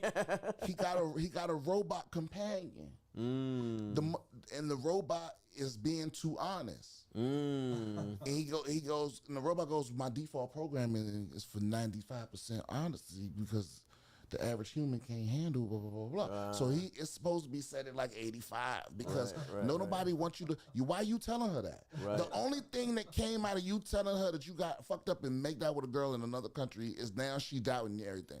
It's like you did that for you to alleviate your conscience, but now you just put all that weight on her. You shouldn't have said nothing. So is there a level of cheating you should tell, or you should just not bring it up ever? Look, I feel like it's about your because a kiss. I sort of see what you're saying. If you're drunk as hell and you're like, oh my god, and you do legitimately feel bad about it, and you're like, fuck, it was just a kiss, whatever. Then I kind of see where you're coming from. Like, whatever, I'm never doing this again. I'm not telling her about it. Because you didn't. But what if he got head? No, but I'm saying because you was basically sexually assaulted. I don't know that that's the case. No, let me ask you this. He smooches a girl, he says. No, he says he was damn near blacked out. Right. Well, that's also what he's saying. That's his. You know what I mean? Maybe he might have get one his dick beer. sucked. Maybe. Yeah. That's like that is true though, because this opens up so many things. I hear this and I'm like, if he's telling her he kissed a girl, did he actually get head? And he's trying to like gauge her reaction of like, you know what I'm saying? I don't know.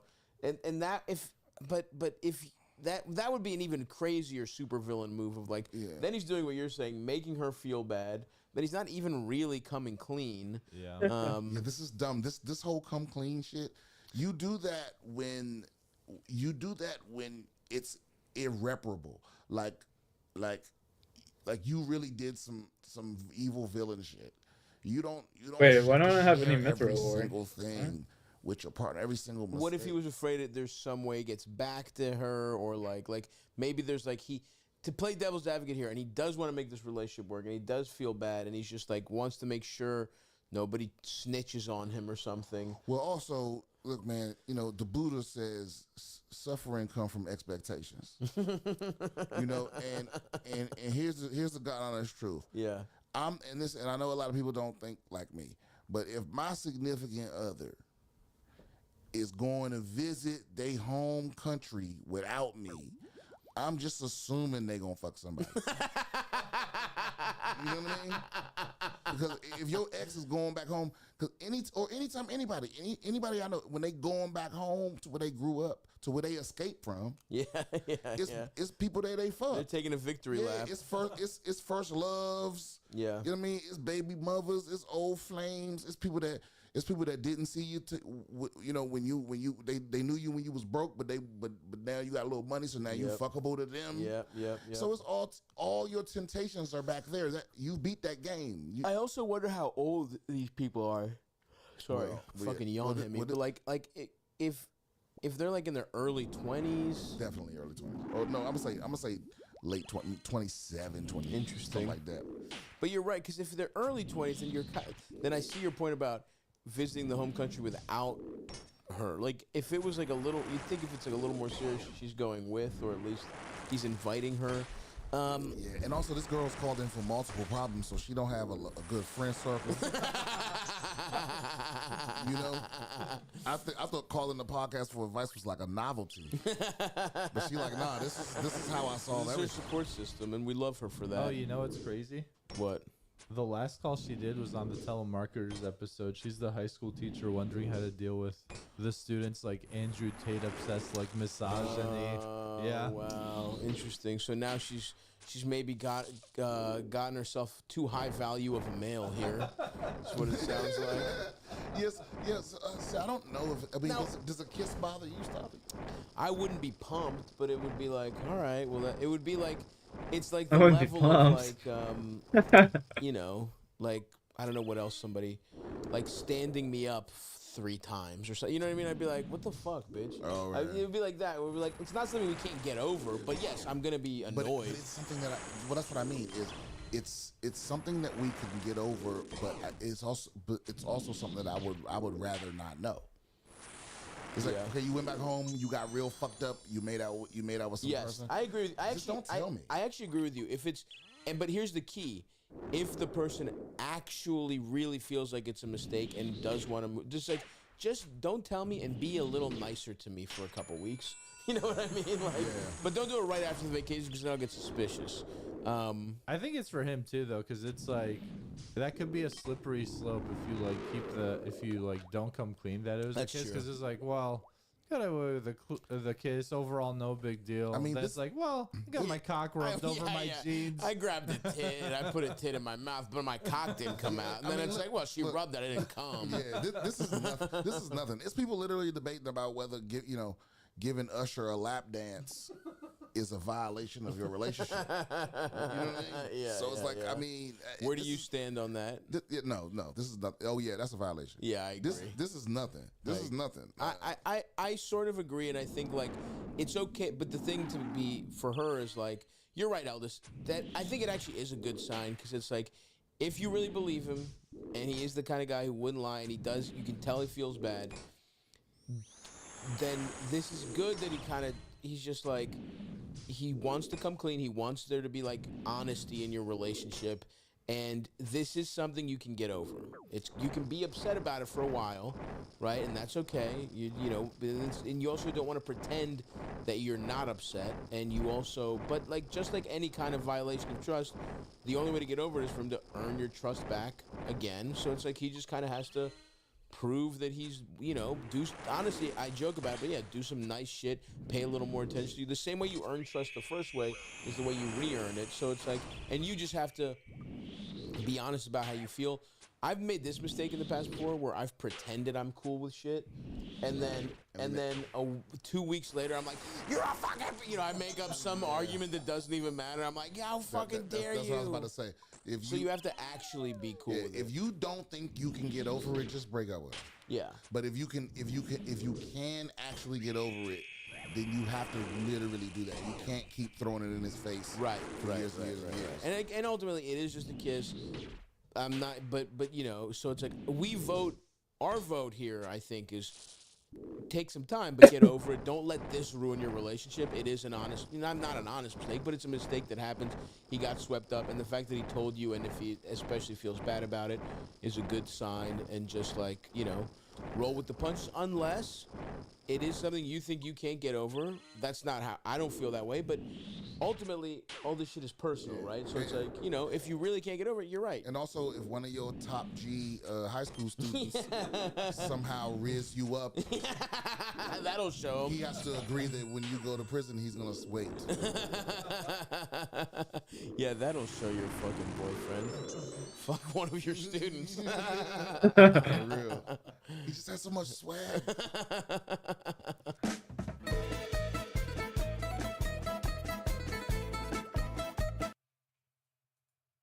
Oh, that's fucking jokes.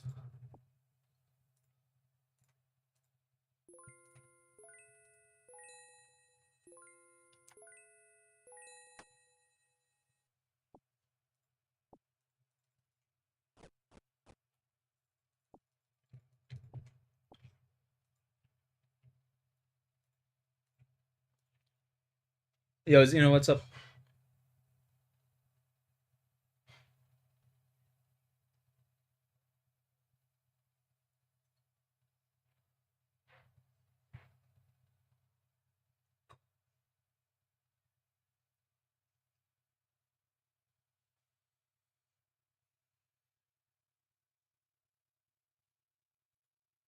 Found out that my wife is having an affair with a coworker.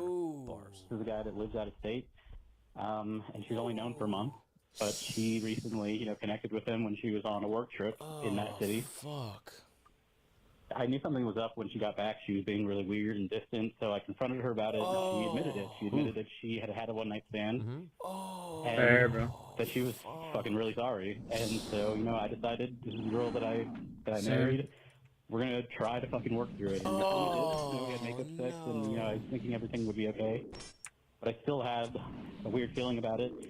So I went through her phone, and it turns out it's a lot fucking worse than she admitted to. They have only known each other for a month, but it was premeditated, this one-night stand. They were telling each other where and when their flights were gonna land, where to meet up, getting some food together. And they This man's built a connection ever traumatized. since. She sends him news, basically. Super lovey fucking messages. And since I confronted her about it, she basically said that she really likes this guy. She basically all but anything said that she loves us both. What? And doesn't really want to pick between us. This bitch is out of her mind. No, dude, no. Dude, this is fucking crazy. Get the sheriff. Get the sheriff, bro. Get the sheriff. Get this guy to trespass on your property and stand your ground. This fucking next fucking sentence. Play I feel the for rest this of it. fucking man. This Before is we even crazy. continue, get out of this. Play the. I mean, this guy's so toast. It's insane. The fact that your wife was like, I had a one night stand, and you were immediately like, I made an oath.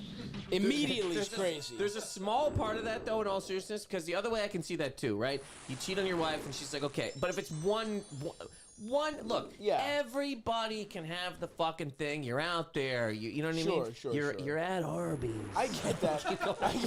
But like, it's one thing you feel bad about it. You feel bad about it, and it is what it is, you know? Yeah. This is not that. No, this is crazy. Full tilt cheating, and now the lady's just going, yes. I mean, and I love you both. I love you both, bitch. You've known him a month. How do you? That's so insulting to your husband, dude. to You be gotta like, get out of this. You gotta get out of this. We're gonna finish let's this. finish this, But but- before you gotta get out of this. You gotta get out. This is fucking crazy. Basically, all but anything said that she loves us both and doesn't really want to pick between us. What the fuck? She married you, dude. Pause this. Get a divorce lawyer. Get a divorce. Get a divorce lawyer. Here's what you do. All right, you know what? Let's finish this. But get a divorce lawyer. But go ahead, Eldest.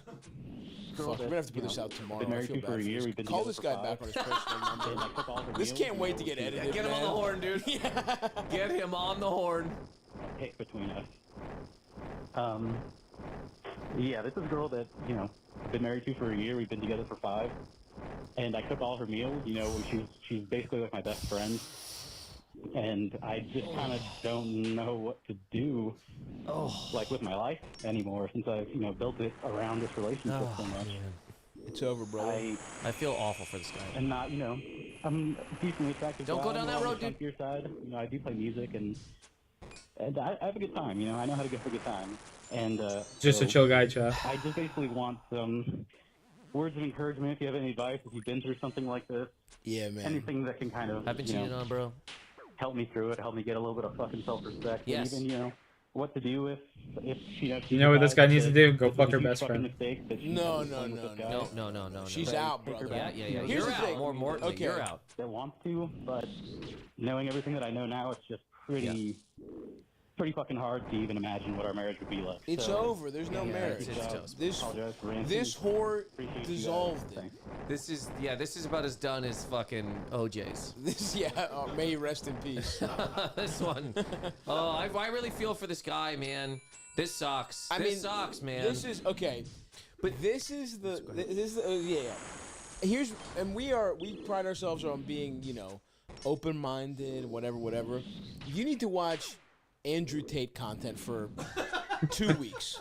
You need to be a misogynist for 2 weeks. You're too nice. Literally right now. And look, this is like how chemotherapy is poison, but it kills cancer. Andrew Tate is poison, but it kills how much of a pussy you're being right now. Okay? Dude, this guy, I hear you and you're not wrong. Let's not call this guy a fucking pussy. No, I know. But it's completely understandable. Like, we've all been there when a girl you thought was gonna be there forever either cheated on you or disappointed you or did something. And what I mean by that is like the inner, like, well, maybe in some life we'll come back to. No, dude, burn it down. It's over, dude. So this is a thing that women will not outright say. You have to live through a thing, not maybe as harsh as this, but you have to see it firsthand. Yeah. Because all of us, not all of us, most men though start off pretty nice. Yeah. And then we decide you can't be. You can't be, and I'm not talking about like you're gonna walk in a room and fucking yell at somebody. Not that. Yeah. But you can't be cooking all of a woman's meals. You can't be fucking holding all the goddamn doors because these women don't want it. Eldest is smiling. This guy's This voice is is the killing eldest me. is part of the podcast. Biologically, they might even say like, biologically they're fucking repulsed by it. They want to be pounded at a fucking Ramada Inn. Yeah. Women want to be thrown through a plate glass window by some fucking guy. No, At least, yeah. you know what I'm saying? To right? them, to her, that is equal to a life of love. A loving 6 years of relationship is getting pounded out by some guy she doesn't fucking know. Ramada She Inn. loves you both. Fuck this bitch! Of course You should be pissed off! Of course she loves you, dude. You make her fucking meals! Fuck her, dude. But here's the thing. So when I was a child, a small boy, growing up in the wilderness of Halifax, Nova Scotia. Yeah. It was very nice. The wilderness my, of Halifax. First girlfriend, and look, nothing against this lady now. Obviously, it's been a long fucking time. But I wrote her a poem when I was a child. This lady cheated on me with a guy who worked at the garden center of Walmart. But not only that. She called my phone to break up with me with him on the other line. Yes.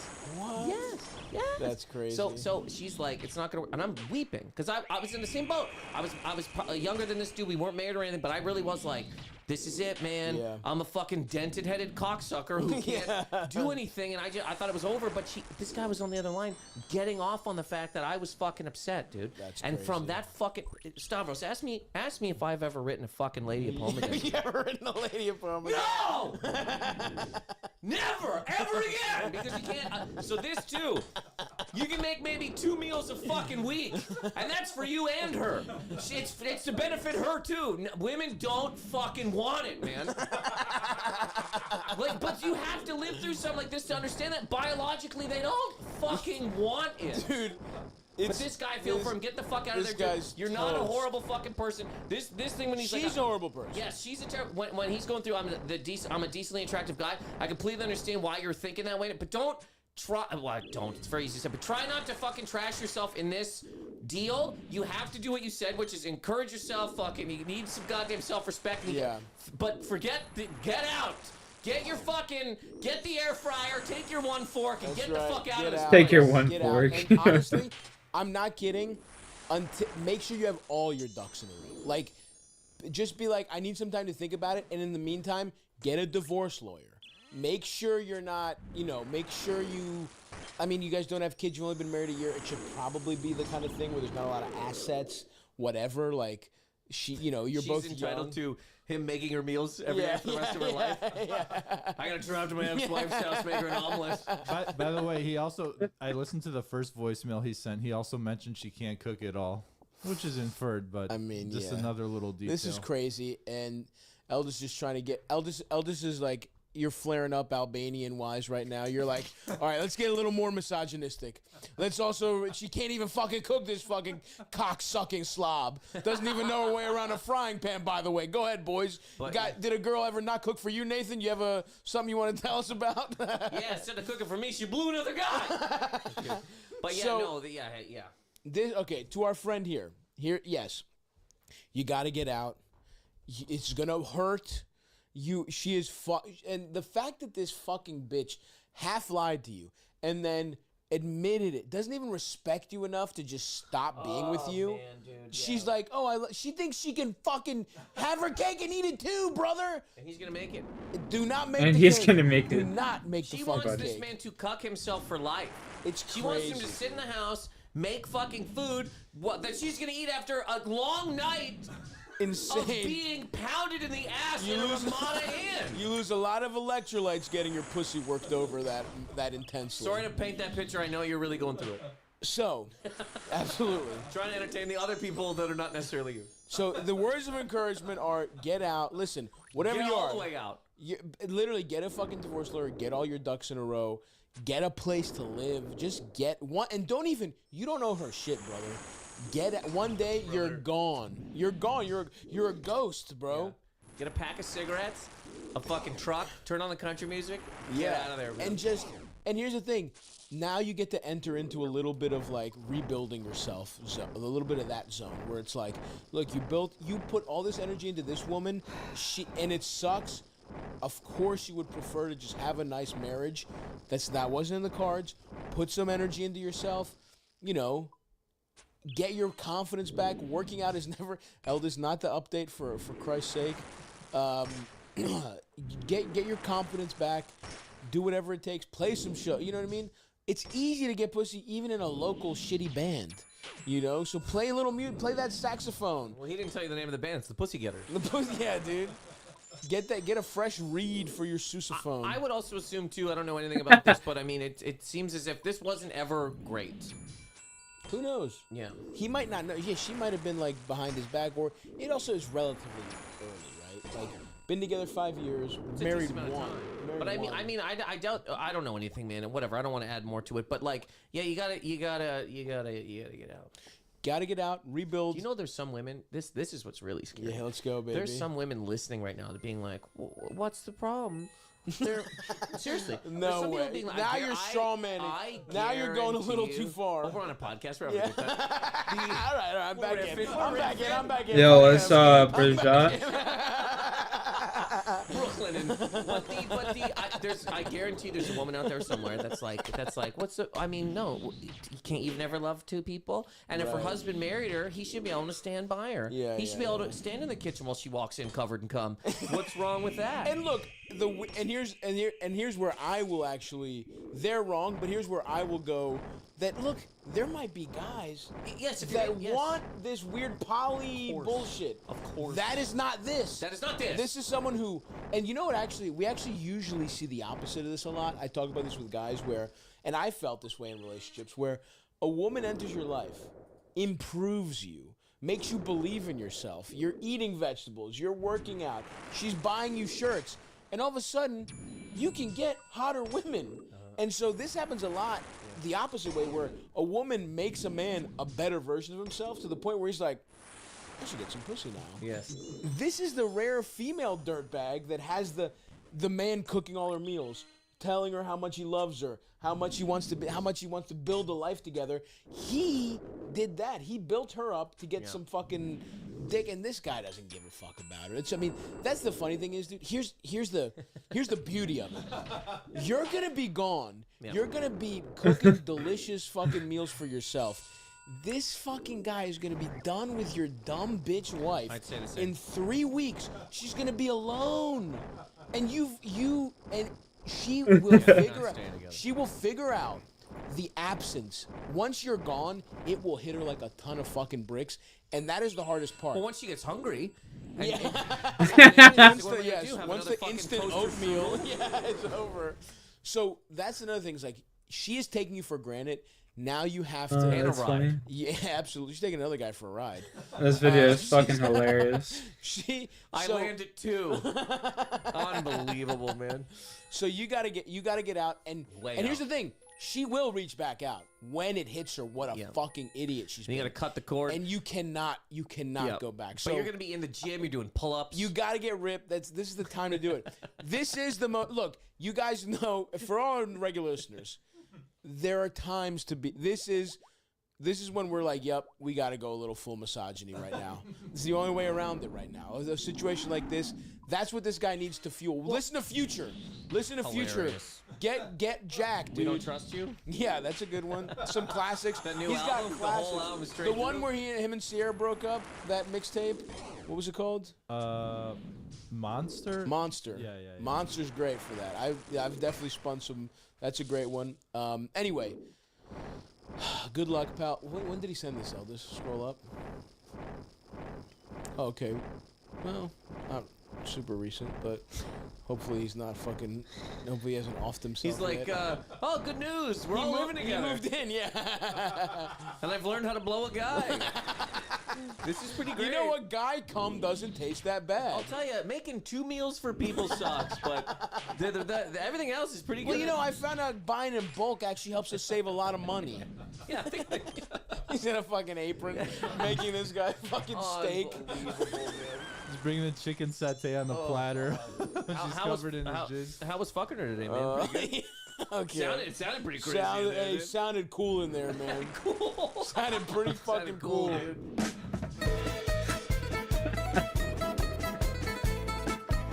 Oh god. What else we got, little LD? I'm gonna do our first ever 2-parter call. Okay. That takes up 2 voicemails. Okay, you're on thin ice. I hope this pays off. That means we're guaranteed at least 4 minutes of a call. Is that correct? That's right. 3 minutes? That's part 1. So, Eldest, let's give him. Listen, give him the rope to hang himself Like the fucking with. Lord of the Rings of calls. Let's do this. All right. This better be good. I think I've seen this one before. Let's hear the call. Hey, Stabby, long time, first time here. So I got a very sticky situation on my hand. About 17 years ago, I was in the Army, stationed in Vorkath. Yeah, this is the guy that's got the kid. Yeah. Supposedly.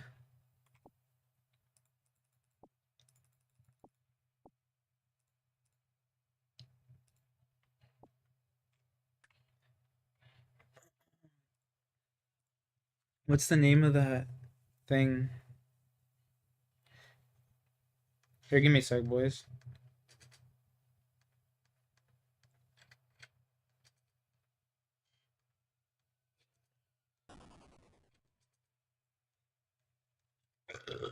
Excuse me.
Redeem. Alright, brother. Shawnee boy, I got something planned for us here. Let me throw it on.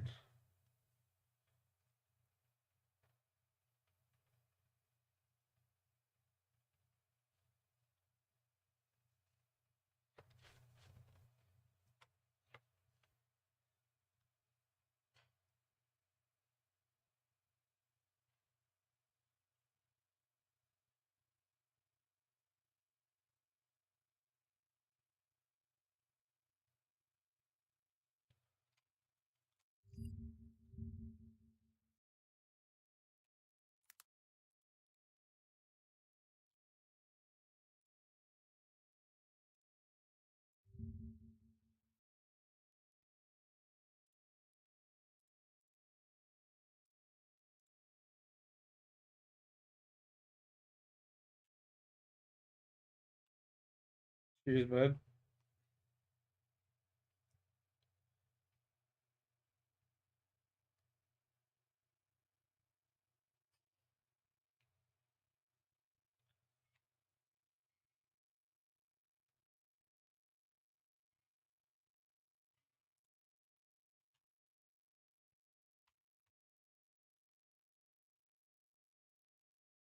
Now let's see.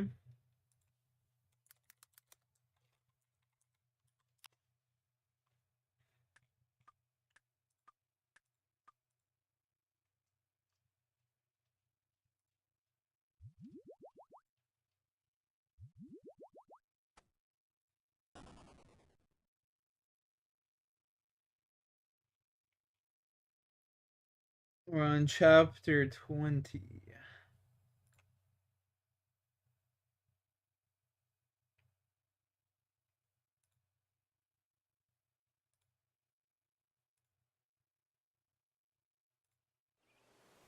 For they look out. That night, the company was again summoned to the chamber of Celeborn.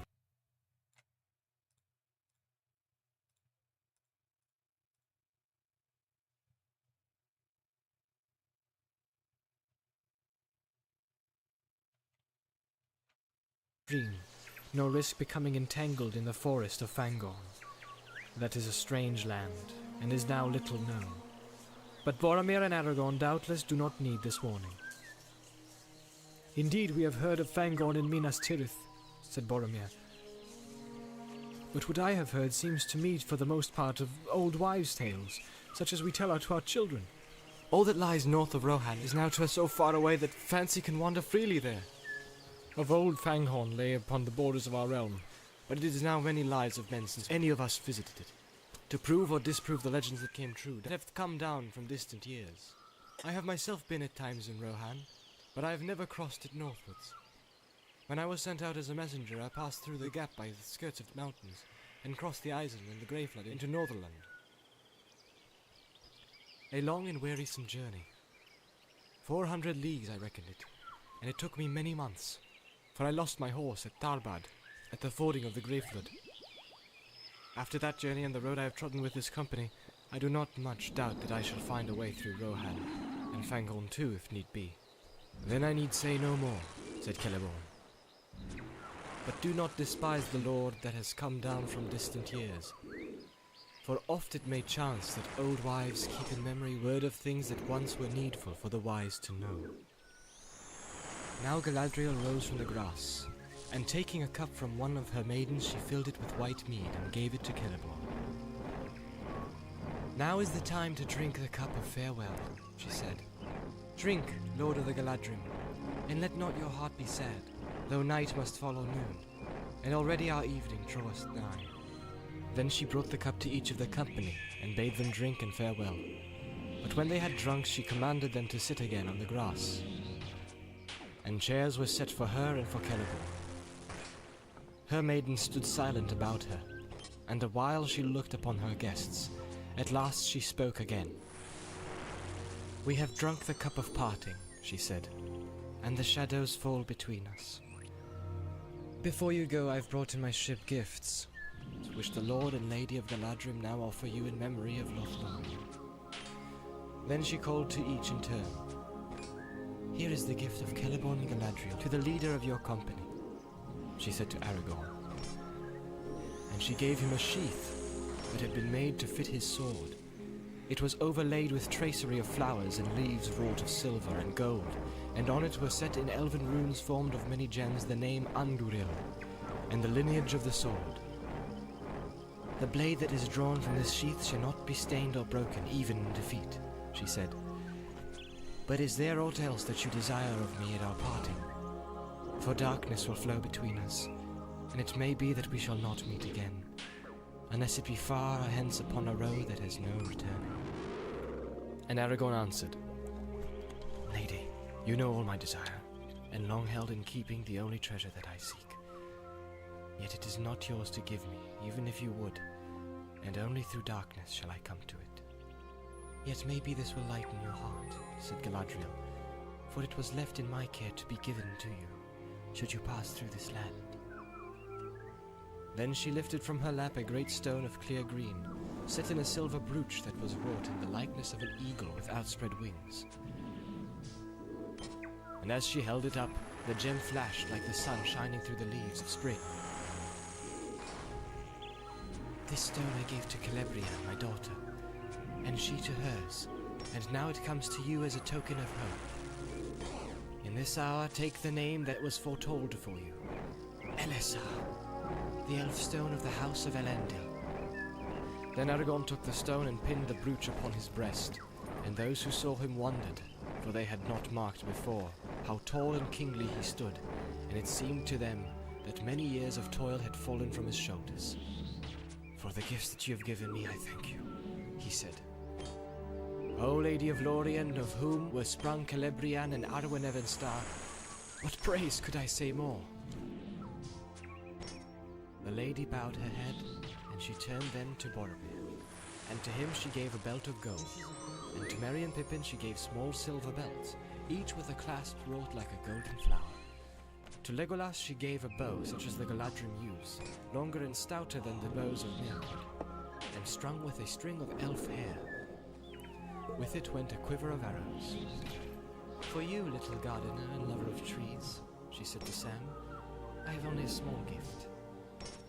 She put into his hands a little box of plain grey wood, unadorned save for a single silver rune upon the lid.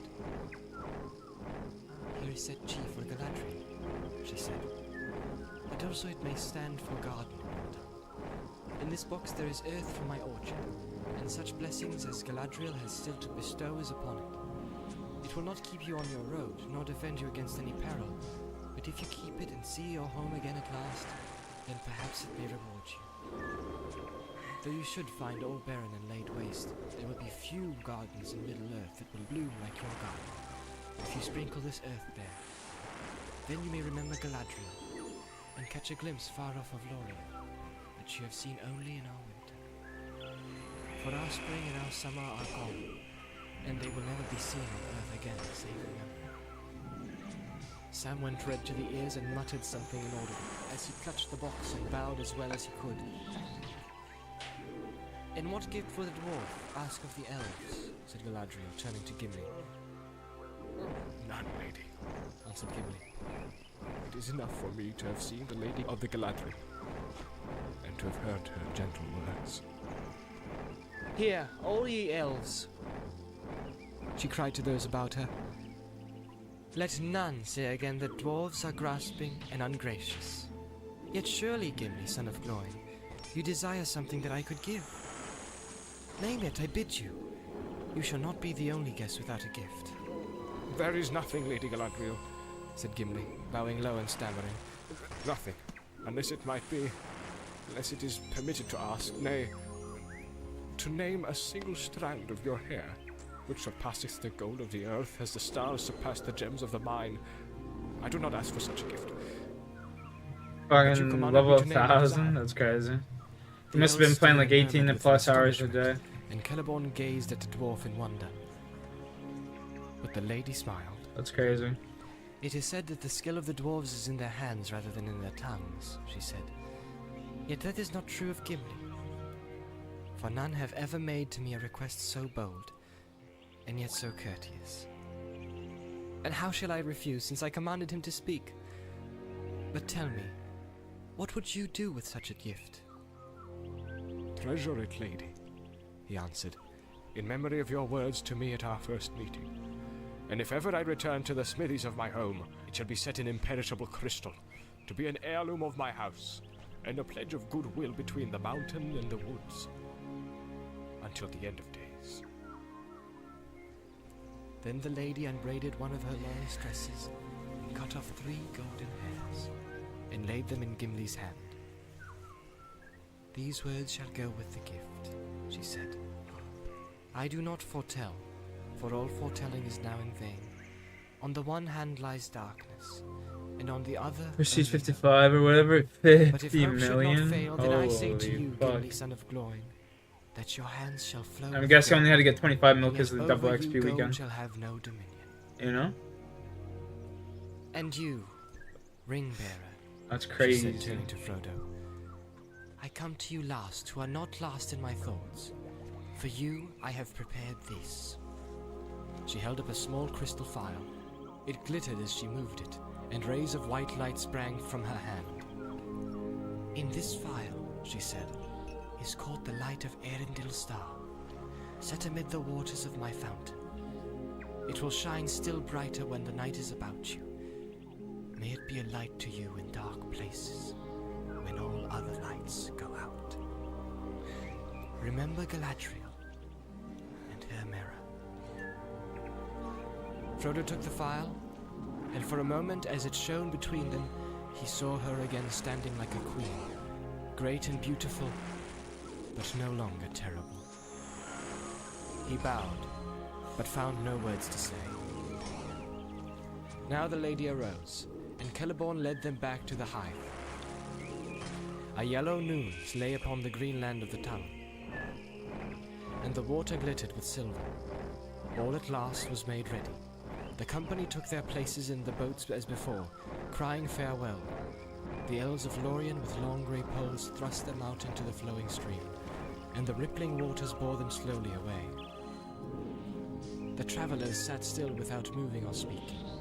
On the green bank near to the very point of the tongue, the Lady Galadriel stood alone and silent. As they passed her, they turned, and their eyes watched her slowly floating away from them. For so it seemed to them, Lorien was slipping backwards, like a bright ship masted with enchanted trees sailing onto forgotten shores, while they sat helpless upon the margin of the grey and leafless world. Even as they gazed, the silver load passed out into the currents of the great river, and their boats turned and began to speed southward. Soon the white form of the lady was small and distant. She shone like a window of glass upon a far hill in the Mental. western sun. Even with double XP, yeah, it's just ridiculous how people do that shit, bro. In the lap of the land. Shit ain't healthy, but I mean anything for a couple of views, She right? lifted her arms in a final farewell, and far but piercing clear on the following wind came the sound of her voice singing. But now she sang in the ancient tongue of the elves beyond the sea, and he did not understand the words. Fair was the music, but it did not comfort him. Yet, as is the way with elvish words, they remained graven in his memory, and long afterwards he interpreted them as well as he could. The language was that of the elven song, and spoke of things little known on Middle-earth.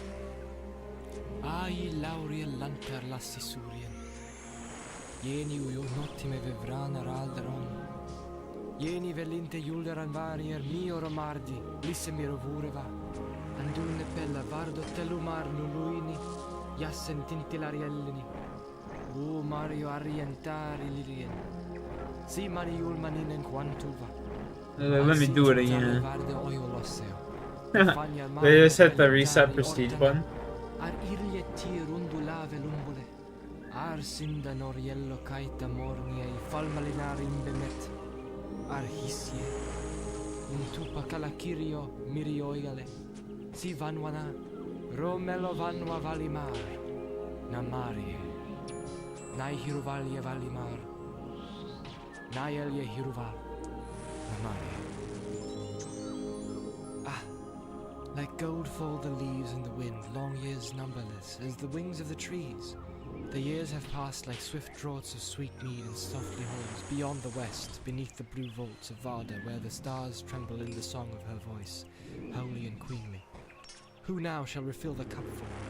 For now the kindler, Varda, the queen of the stars, from Mount Everwhite has uplifted her hands like clouds, and all paths are drowned deep in shadow, and out of a grey country darkness lies on the foaming waves between us.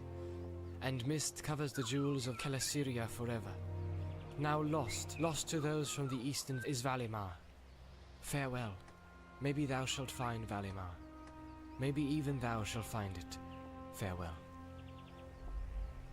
Varda is the name of that lady whom the elves in these lands of exile name Elbereth. Suddenly the river swept around a bend, and the banks rose upon either side, and the light of Lorien was hidden. To that fair land Frodo never came again. The travellers now turned their faces to the journey. The sun was before them, and their eyes were dazzled, for all were filled with tears. Gimli wept openly. I have looked last upon that which was fairest, he said to Legolas, his companion. Henceforward I will call nothing fair unless it be her gift. He put his hand on his breast. Tell me, Legolas, why did I come on this quest? Little did I know where the chief peril lay. Truly Elrond spoke, saying that he could not foresee what we might meet upon our road. Dormant in the dark was the danger that I feared, and it did not hold me back. But I would not have come had I known the danger of light and joy. Now I have taken my worst wound in this party, even if I were to go this night straight to the Dark Lord. Alas for Gimli, son of Gloin. Nay, said Legolas. Alas for us all, and for all that walk the world in these after days, for such is the way of it, to find and lose, as it seems to those whose boat is on the running stream. But I count you blessed, Gimli, son of Gloin. For your loss you suffer on your own free will, and you might have chosen otherwise. But you have not forsaken your companions, and the least reward that you shall have is that the memory of Lothlorien shall remain ever clear and unstained in your heart, and shall neither fade nor grow stale. Maybe, said Gimli. I thank you for your words. True words, doubtless. Yet all such comfort is cold. Memory is not what the heart desires. That is only a mirror, be it clear as Kelid Zara. Or so says the heart of Gimli the dwarf. Elves may see things otherwise. Indeed, I have heard that from their memory is more like to the waking world than to a dream. Not so for dwarves. But let us talk no more of it. Look to the boat. She is too low in the water with all this baggage, and the great river is swift. I do not wish to drown my grief in cold water. He took up a paddle and steered towards the western bank, following Aragorn's boat ahead, which had already moved out of the middle stream. So the company went on their long way, down the wide hurrying waters, borne ever southwards. Bare woods stalked along either bank, and they could not see any glimpse of the lands behind. The breeze died away and the river flowed without a sound. No voice of bird broke the silence. Brother. The sun grew misty as the day grew old, until it gleamed in the pale sky like a high white pearl. Then it faded into the west, and dusk came early, followed by a grey and starless night. Far into the dark, quiet hours they floated on, guiding their boats under the overhanging shadows of the western woods. We'll try and kill him The here. trees passed by like ghosts, thrusting their twisted, thirsty roots through the mist down into the water. It was dreary and cold. Off to a good Frodo start. sat and listened to the faint lap and gurgle of the river fretting amongst the tree roots and the driftwood near the shore, until his head nodded. Can't be He seeing fell into those. an uneasy sleep.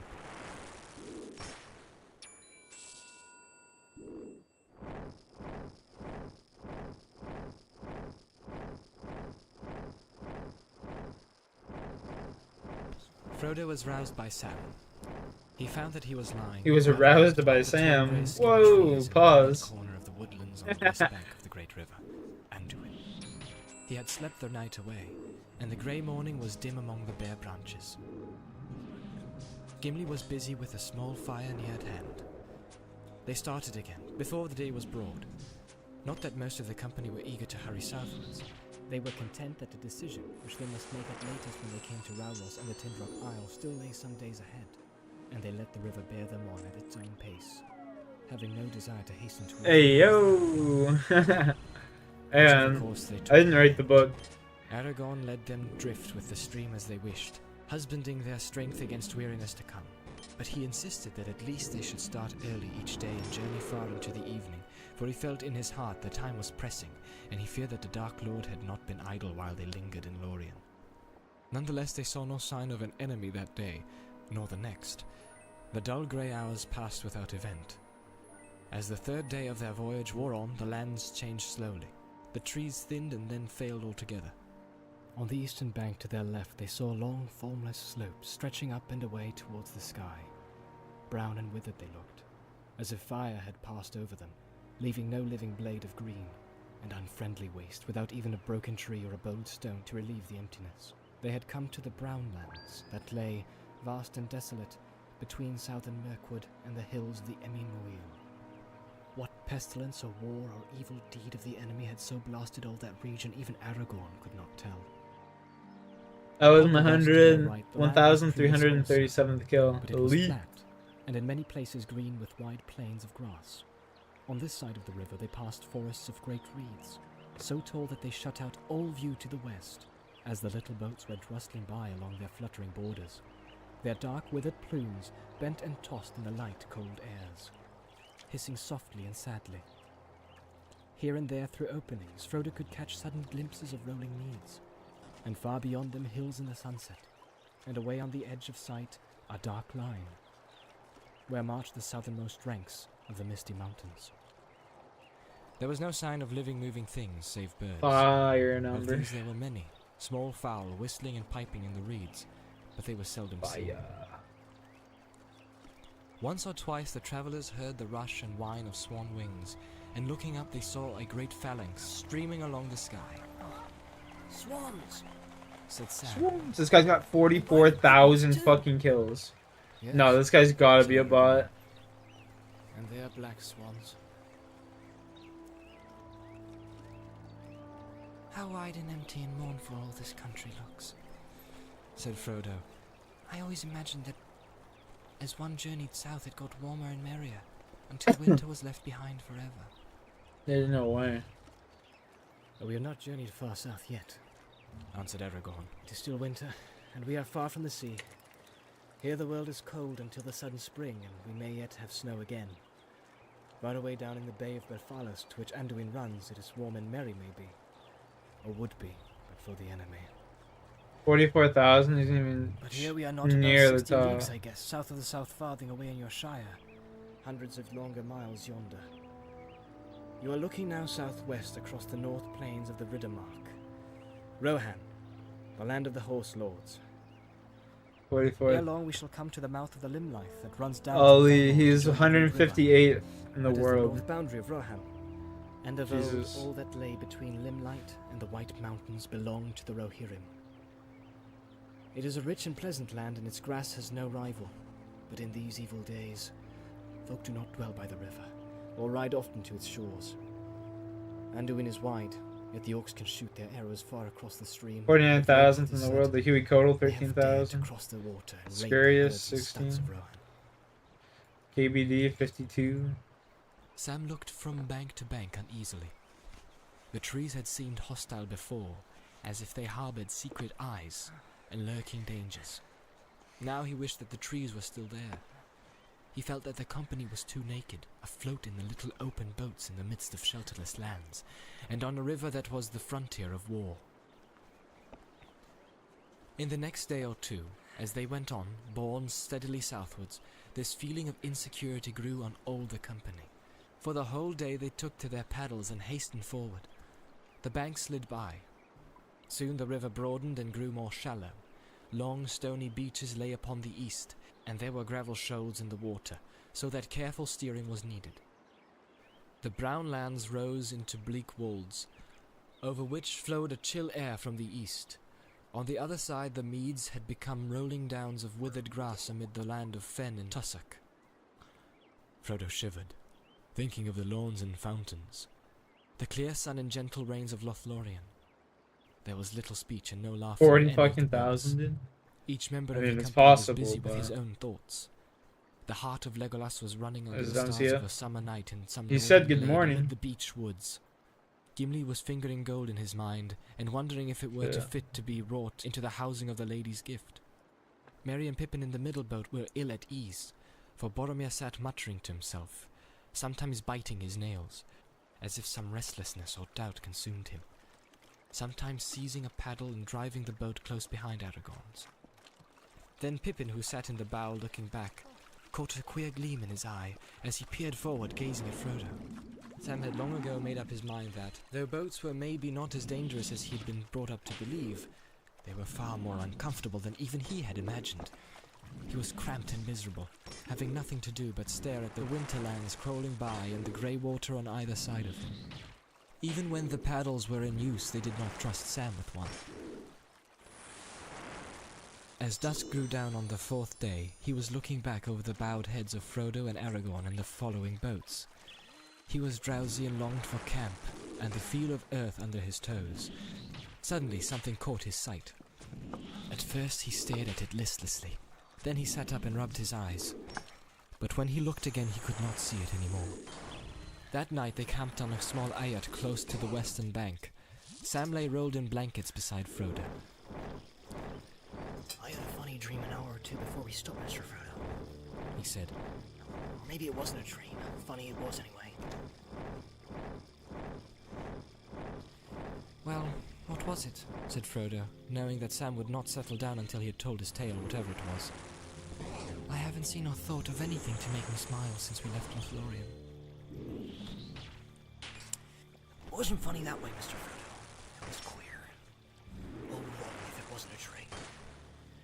And you had best hear it. It was like this. I saw a log with eyes. The log's all right, said Frodo. There are many in the river, but leave out the eyes. That I won't! 'Twas the eyes that made me sit up, so to speak. I saw what I took to be a log float along in the half-light behind Gimli's boat, but I didn't give much heed to it. Then it seemed as if the log was slowly catching up. And that was peculiar, as you might say, seeing as we were all floating on the stream together. Just then I saw the eyes. Two pale sort of points, shiny like, on a hump at the near end of the log. What's more, it wasn't a log, for it had a paddle feet, like a swan's almost, only they seemed bigger, and kept dipping in and out of the water. That's when I sat right up and rubbed my eyes, meaning to give a shout, if it was still there when I had rubbed the drowse off out of my head. For the whatever it was coming along fast now and getting close behind Gimli. But whether those two lamps spotted me moving and staring, or whether I came to my senses, I don't know. When I looked again, it wasn't there. Yet I think I caught a glimpse, with the tail of my eye, as the saying is, something dark shooting under the shadow of the bank. I couldn't see no more eyes, though. I said to myself, dreaming again, Sam Gimli, I said. And I said no more just then. But I'd been thinking since, and now I'm not so sure. What do you make of it, Mr. Frodo? I should make nothing of it but a log in the dusk and the sleep in your eyes, Sam, said Frodo. If this was the first time that those eyes had been seen. But it isn't.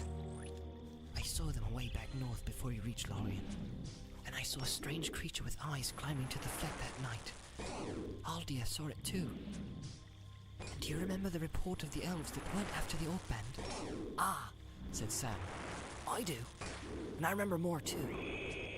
I don't like my thoughts, but thinking of one thing and another and Mr. Bilbo's stories and all, I fancy I could put a name on the creature. Had a guess. A nasty name. Gollum. Maybe? Yes, that is what I feared for some time, said Frodo. Ever since the night on the flat, I suppose he was lurking in Moria, and picked up our trail then. But I hoped that our stay in Lorien would throw him off the scent again. That miserable creature must have been hiding in the woods by the Silverlode, watching us start off. That's about it, said Sam. And we better be a bit more watchful ourselves, or we'll feel some nasty fingers around our necks one of these nights, if we ever wake up to feel anything. And that's what I was leading up to. No need to trouble Strider or the others tonight. I'll keep watch, and I can sleep tomorrow, being no more than luggage in a boat, as you would say. I might, said Frodo, and I might say luggage with eyes. You shall watch, but only if you promise to wake me halfway towards the morning if nothing happens before then.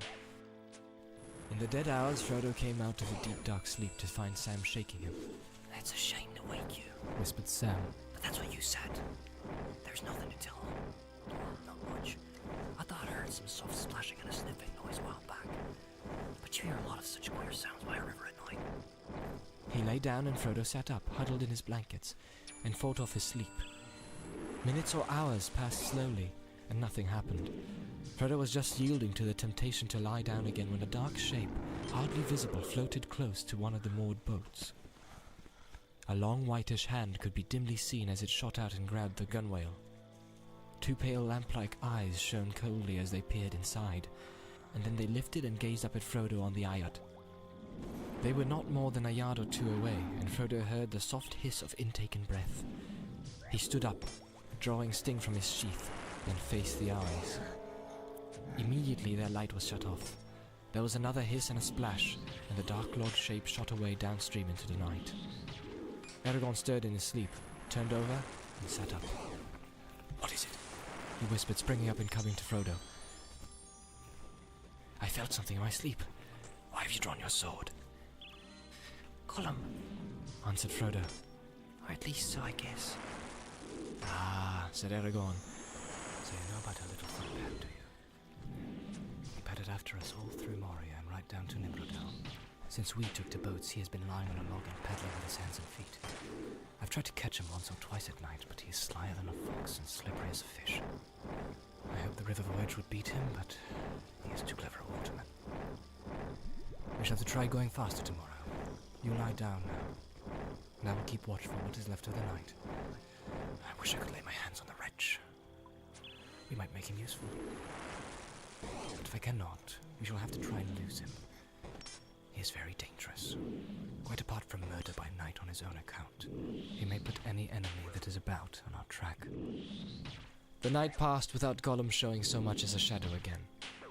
After that, the company kept a sharp lookout, but they saw no more of Gollum while the voyage lasted. If he was still following, he was very wary and cunning. At Aragorn's bidding, they paddled now for long spells, and the banks went swiftly by. But they saw little of the country, for they journeyed mostly by night and twilight, resting by day and lying as hidden as the land allowed. In this way the time passed without even until the 7th day. The weather was still grey and overcast, with wind from the east, but as evening drew into the night, the sky away westward cleared, and pools of faint light, yellow and pale green, opened under the grey shores of cloud.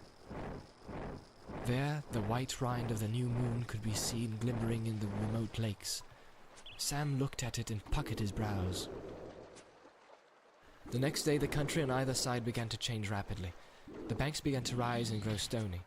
Soon they were passing through a hilly, rocky land, and so both shores there were steep slopes buried in deep brakes of thorn and slough, tangled with brambles and creepers.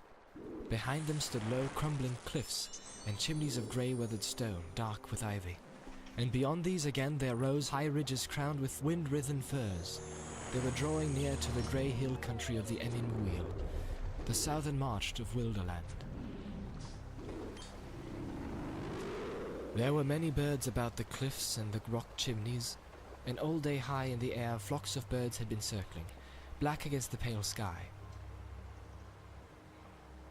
As they lay in their camp that day, Aragorn watched the flights doubtfully, wondering if Gollum had been doing some mischief and the news of their voyage was now moving in the wilderness. Later, as the sun was setting, and the company was stirring and getting ready to start again, he descried a dark spot against the fading light. A great bird high and far off, now wheeling, now flying on slowly southwards. "What is that, Legolas?" he asked, pointing to the northern sky. "Is it as I think, an eagle?" Yes, said Legolas. it is an eagle. A hunting eagle. I wonder what that forebodes. It is far from the mountains. "We will not start until it is fully dark," said Aragorn. The 8th night of their journey came. It was silent and windless. The grey east wind had passed away. The thin crescent of the moon had fallen early into the pale sunset, but the sky was clear above. And though far away in the south there were great ranges of cloud that still shone faintly, in the west stars glinted bright. "Come," said Aragorn, "we will venture one more journey by night. We are coming to the reaches of the river that I do not know well, for I have never journeyed by water in these parts before, not even here at the rapids of San Gebir. But if I am right in my reckoning, those are still many miles ahead. Still, there are dangerous places even before we come there. Rocks and stony eyots in the stream. We must keep a sharp watch and not try to paddle swiftly." To Sam in the leading boat was given the task of watchman. He lay forward, peering into the gloom. The night grew dark, but the stars above seemed strangely bright, and there was a glimmer on the face of the river.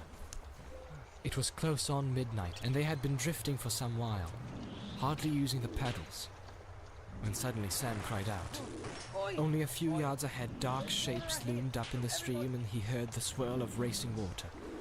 There was a swift current which swung left, towards the eastern shore, where the channel was clear.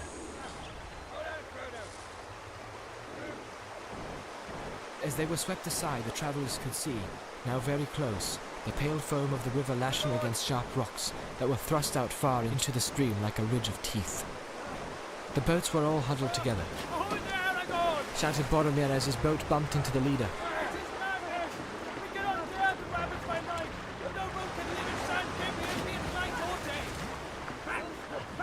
Cried Aragorn. Turn if you can!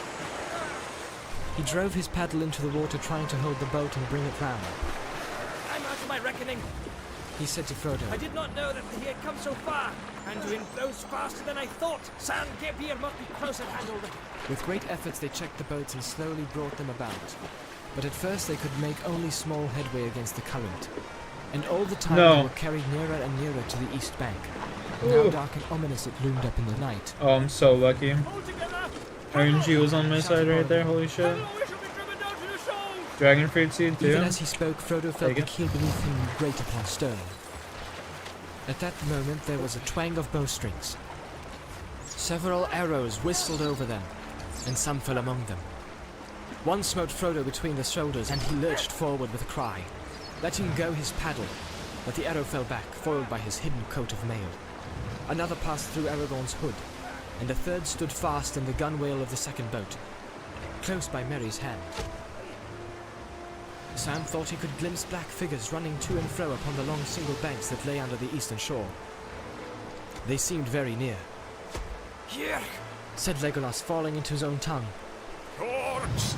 Cried Gimli. Gollum's doing, I'll be bound. Said Sam to Frodo. And a nice place to choose to. The river seems set on taking us right into their arms. They all leaned forward, straining at the paddles. Even Sam took a hand. Every moment they expected to feel the bite of black feathered arrows. Many whined overhead, or struck the water nearby. But there were no more hits. It was dark, but not too dark for the night eyes of orcs. And in the star glimmer they must have offered their cunning foes some mark. Unless it was that the grey cloaks of Lorien and the grey timber of the elf-wrought boats defeated the malice of the archers of Mordor. Stroke by stroke they laboured on. In the darkness it was hard to be sure that they were indeed moving at all, but slowly the swell of the water grew less, and the shadow of the eastern bank faded back into the night. At last, as far as they could judge, they had reached the middle of the stream again, and had driven their boats back some distance above the jutting rocks. You say what? Then, half turning, they thrust them with all their strength towards the western shore. Under the shadow of bushes leading out over the water, they halted and drew breath. Legolas laid down his paddle and took up the bow that he had brought from Lorien. Then he sprang ashore and climbed a few paces up the bank. Stringing the bow and fitting an arrow, he turned, peering back over the river into the darkness. Across the water there were shrill cries, but nothing could be seen. Frodo looked up at the elf standing tall above him, as he gazed into the night, seeking a mark to shoot at. His head was dark, crowned with sharp white stars that glittered in the black pools of the sky behind. But now, rising and sailing up from the south, the great clouds advanced, sending out dark outriders to the starry fields. A sudden dread fell on the company. "Bereth Gilthoniel," sighed Legolas as he looked up. Even as he did so, a dark shape, like a cloud and yet not a cloud, for it moved far more swiftly, came out of the blackness in the south, and sped towards the company, blotting out all light as it approached. Soon it appeared as a great winged creature, blacker than the pits in the night. Fierce voices rose up to greet it from across the water. Frodo felt a sudden chill running through him and clutching at his heart. There was a deadly cold, like the memory of an old wound. In his shoulder, he crouched down as if to hide. Suddenly, the great bow of Lorien sang. Shrill went the arrow from the elven string. Frodo looked up. Almost above him, the winged shape swerved. There was a harsh croaking scream as it fell out of the air, vanishing down into the gloom of the eastern shore. The sky was clean again. There was a tumult of many voices far away, cursing and wailing in the darkness, and then silence. Neither shaft nor cry came again from the east that night. After a while, Aragorn led the boats back upstream. They felt their way along the water's edge for some distance until they found a small, shallow bay. A few low trees grew there, close to the water, and behind them rose a steep rocky bank. Here the company decided to stay and await the dawn. It was useless to attempt to move further by night. They made no camp and lit no fire, but lay huddled in the boats, moored close together. Praise be the bow of Galadriel, and the hand and eye of Legolas. I'm gonna be right back.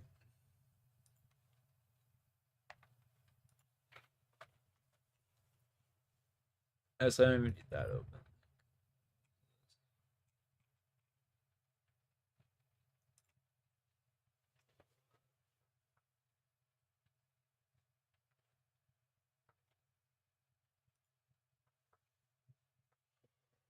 I'm gonna be right back.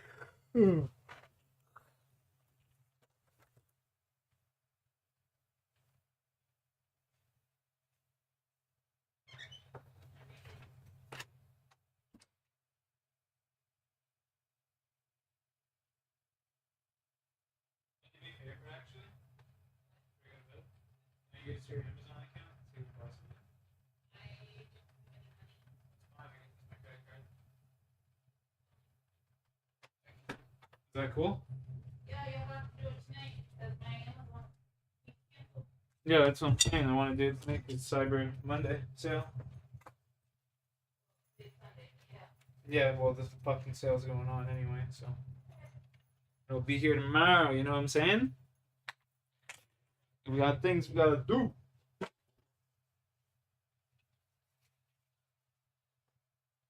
Oh, mom's just taking the dog out. That's what I was just gonna go down and do.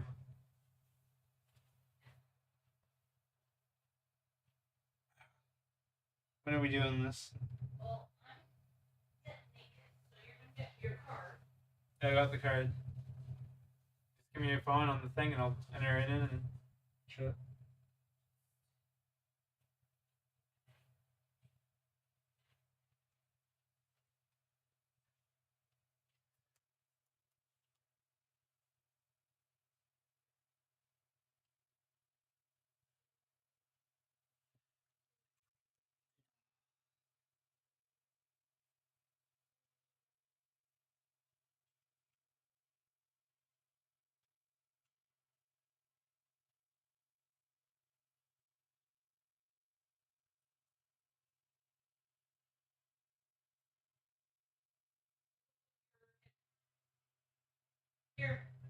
Okay, I'm coming.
Damn. Hell yeah.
See here.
You to go. Thanks. Did you order it? Yeah, thank you. Okay. I'm gonna take your credit card off. You can do that.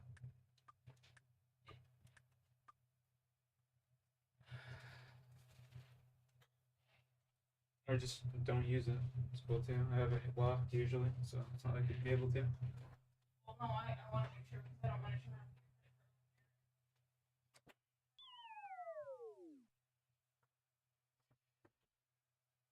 Night.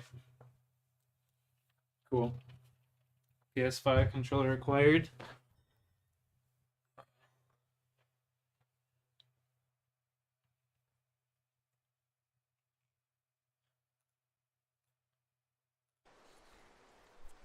Said Gimli as he munched a wafer of lembas. That was a mighty shot in the dark, my friend. But who can say what it hit? Said Legolas. I cannot, said Gimli. but I am glad that the shadow came no nearer. I liked it not at all. Too much it reminded me of the shadow in Moria. The shadow of the Balrog. He ended in a whisper. It was not a Balrog, said Frodo, still shivering with the chill that had come upon him. It was something colder. I think it was. Then he paused and fell silent. What do you think? Asked Boromir eagerly, leaning from his boat as if he was trying to catch a glimpse of Frodo's face. I think... No, I will not say, answered Frodo. Whatever it was, its fall has dismayed our enemies. So it seems, said Aragorn. Yet where they are, and how many, and what they will do next, we do not know. This night we must all be sleepless. Dark hides us now. But what the day will show, who can tell? Have your weapons close to hand. Sam sat tapping the hilt of his sword as he were counting on his fingers and looking up at the sky. It's very strange, he murmured. The moon's the same in the Shire and in Wilderland, or it ought to be. But either it's out of its running, or I'm all wrong in my reckoning.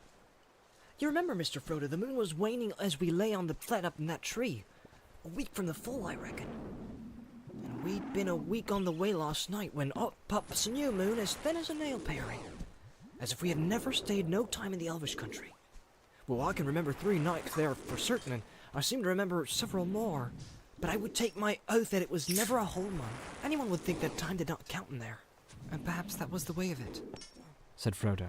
In that land, maybe, we were in a time that was elsewhere long gone by. It was not, I think, until Silverlode bore us back to the Anduin that we returned to the time that flows through mortal lands, to the Great Sea. And I don't remember any moon, either new or old, in Carascalathon. Only stars by night and sun by day.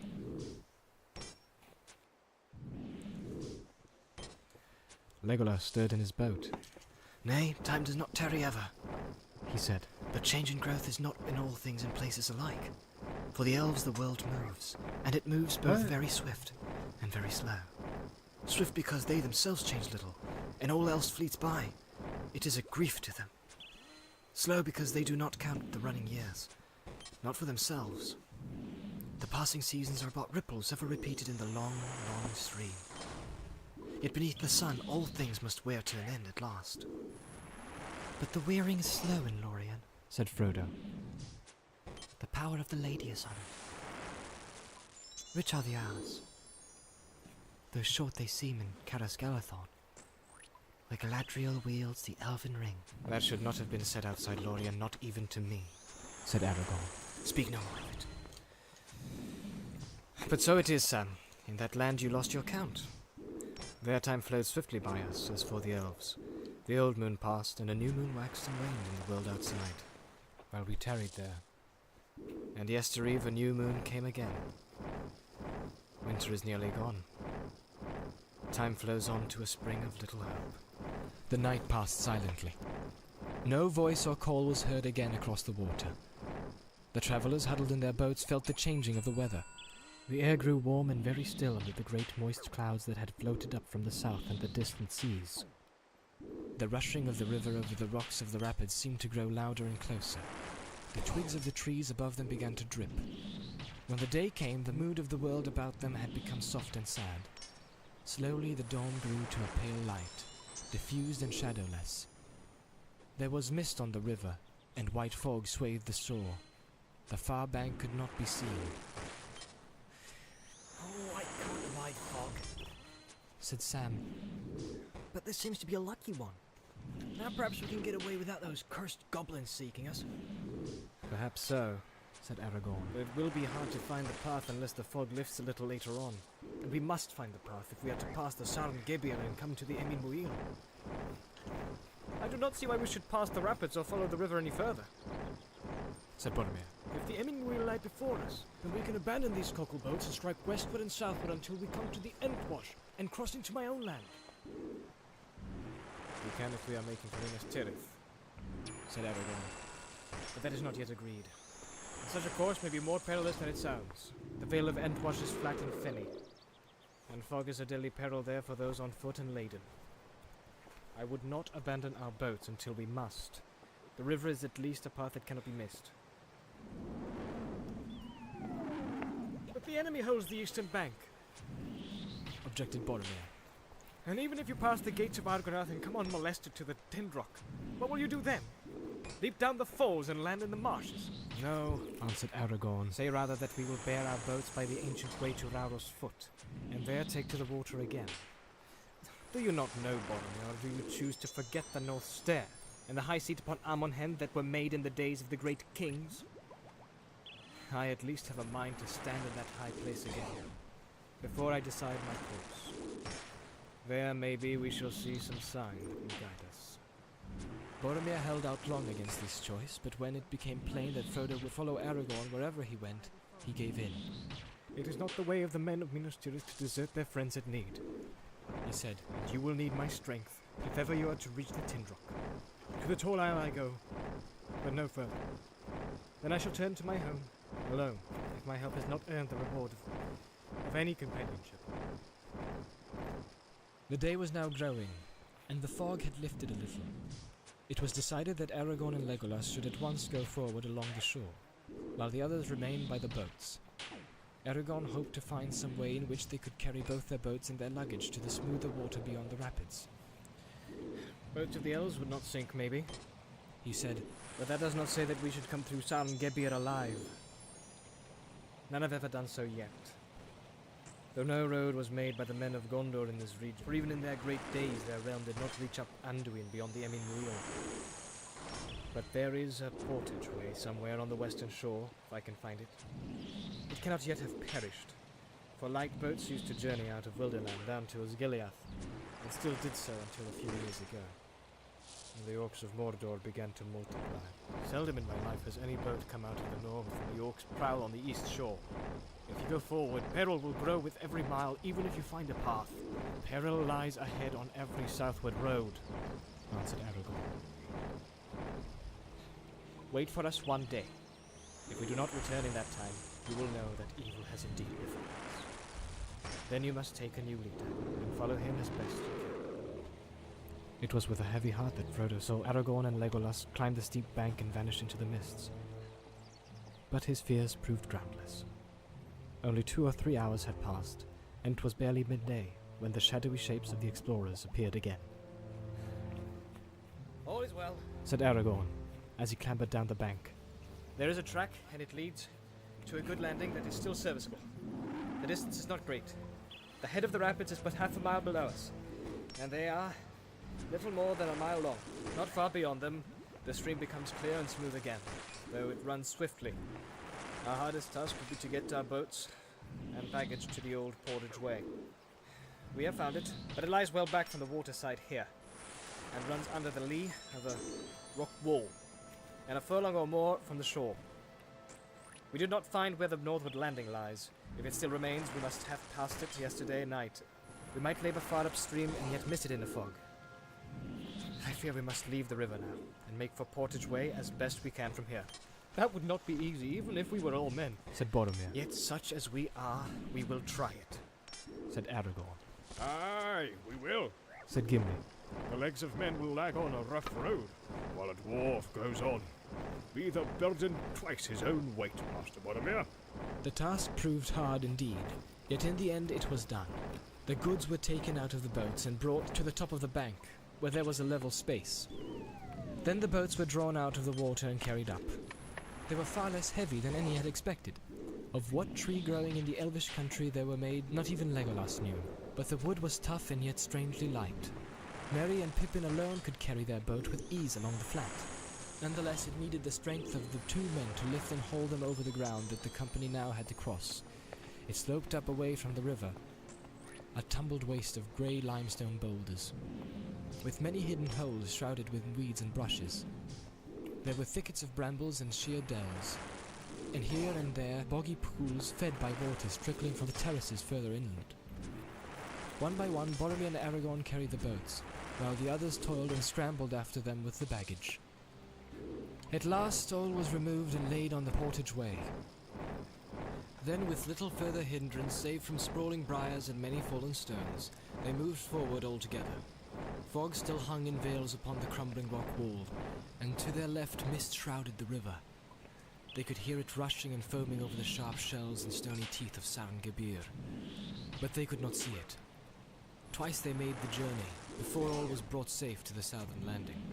There the portage way, turning back to waterside, ran gently down to the shallow edge of a little pool. It seemed to have been scooped in the riverside not by hand, but by the water swelling down from Sarngabir against a low pyre of rock that jutted out some way into the stream. Beyond it the shore rose sheer into a grey cliff, and there was no further passage for those on foot.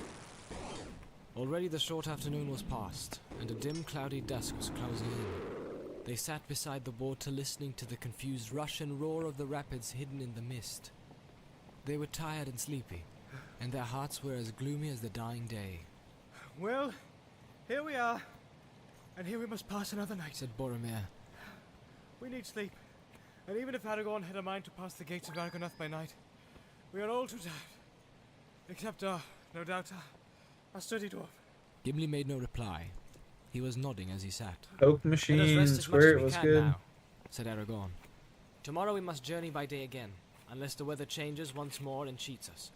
We shall have a good chance of slipping through unseen by any eyes of the eastern shore. But tonight two must watch together in turns, 3 hours off and 1 on guard. Nothing happened that night worse than a brief drizzle of rain an hour before dawn. As soon as it was fully light they started. Already the fog was thinning.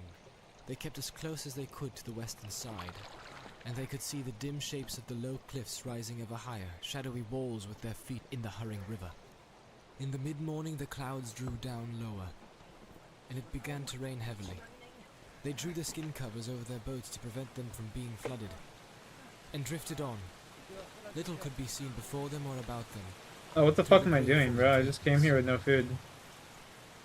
The rain, however, did not last long.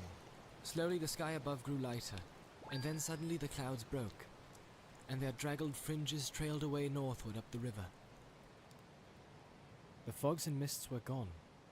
Before the travellers lay a wide ravine, with great rocky sides to which clung, upon shelves and in narrow crevices, a few thorn trees. The channel grew narrower, and the river swifter. Now they were speeding along with little hope of stopping or turning, whatever they might meet ahead.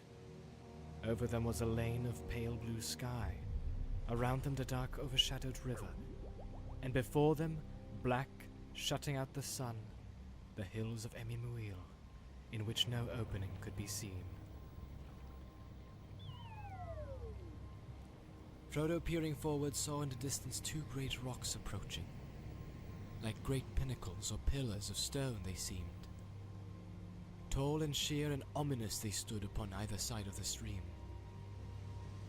A narrow gap appeared between them, and the river swept the boats towards it. Behold the Argonath, the pillars of the kings, cried Aragorn. Keep the boats in line and as far apart as you can. Hold the middle of the stream. As Frodo was borne towards them, the great pillars rose like towers to meet them. Giants they seemed to him, vast grey figures, silent but threatening. Then he saw that they were indeed shaped and fashioned. The craft and power of old had wrought upon them, and still they preserved through the suns and rains of forgotten years the mighty likenesses in which they had been hewn. Upon great pedestals founded in the deep waters stood two great kings of stone. Still, with blurred eyes and crannied brows, they frowned upon the north.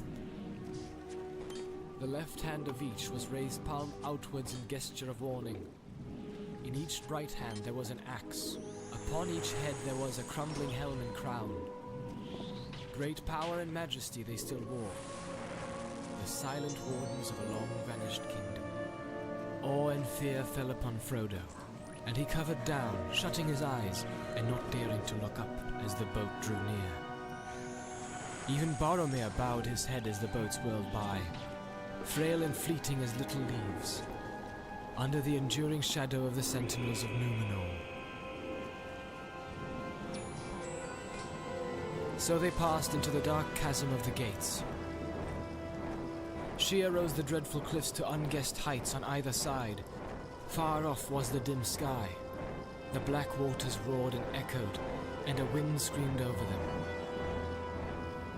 Frodo, crouching over his knees, heard Sam in front muttering and groaning. What a place! What a horrible place!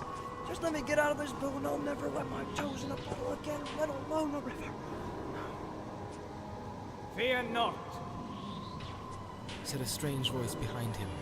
Frodo turned and saw Strider, and yet not Strider, for the weather-worn ranger was no longer there. In the stern sat Aragorn, son of Arathorn, proud and erect, guiding the boat with skillful strokes. His hood was cast back, and his dark hair was blowing in the wind.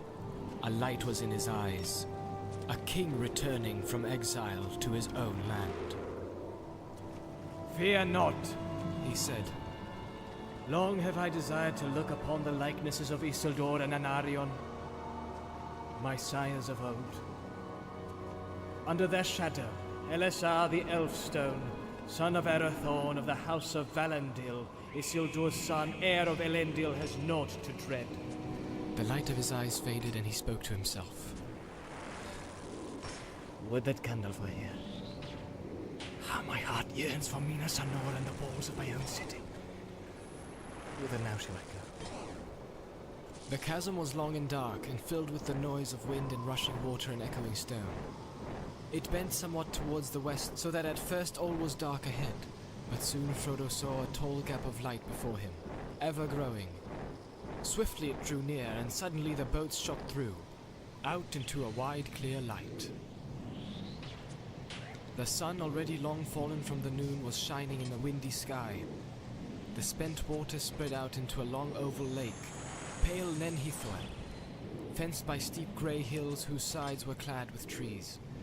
But their heads were bare, cold gleaming in the sunlight. At the far southern end rose 3 peaks. The midmost stood somewhat forward from the others, and sundered from them, an island in the waters, about which the flowing river flung pale shimmering arms. Distant but deep there came up on the wind a roaring sound like the roll of thunder heard far away. Behold Tol Brandir, said Aragorn, pointing south to the tall peak. Upon the left stands Amon Hlor, and upon the right is Amon Hen, the hills of hearing and of sight. In the days of the great kings there were high seats upon them, and watch was kept there. But it is said that no foot of man or beast has ever been set upon Tol Brandir. Ere the shade of night falls, we shall come to them. I hear the endless voice of Rauros calling. The company rested now for a while, drifting south on the current that flowed through the middle of the lake. They ate some food, and then they took to their paddles and hastened on their way. The sides of the westward hills fell into shadow, and the sun grew round and red. Here and there a misty star peered out. The 3 peaks loomed before them, darkling in the twilight. Rauros was roaring with a great voice. Already night was laid on the flowing waters, when the travellers came at last under the shadow of the hills. The 10th day of their journey was over. Wilderland was behind them. They could go no further without choice between the east way and the west. The last stage of the quest was before them.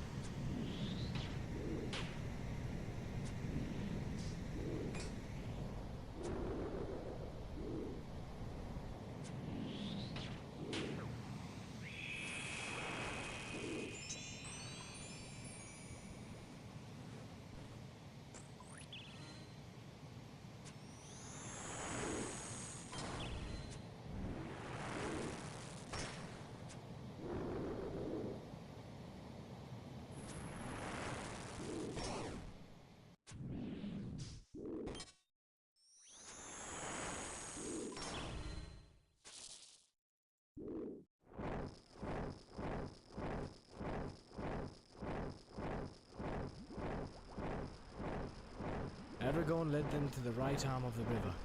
Here upon its western side, under the shadow of Tol Brandir, a green lawn ran down to the water from the feet of Amon Hen. Behind it rose the first gentle slopes of the hill, clad with trees, and trees marched away westward along the curving shores of the lake. A little spring fell tumbling down and fed the grass. Here we will rest tonight, said Aragorn. This is the lawn of Parth Galen, a fair place in the summer days of old. Let us hope that no evil has yet come here. They drew up their boats on the green banks, and beside them they made their camp. They set a watch, but had no sight nor sound of their enemies. If Gollum had contrived to follow them, he remained unseen and unheard. Nonetheless, as the night wore on, Aragorn grew uneasy, tossing often in his sleep and waking.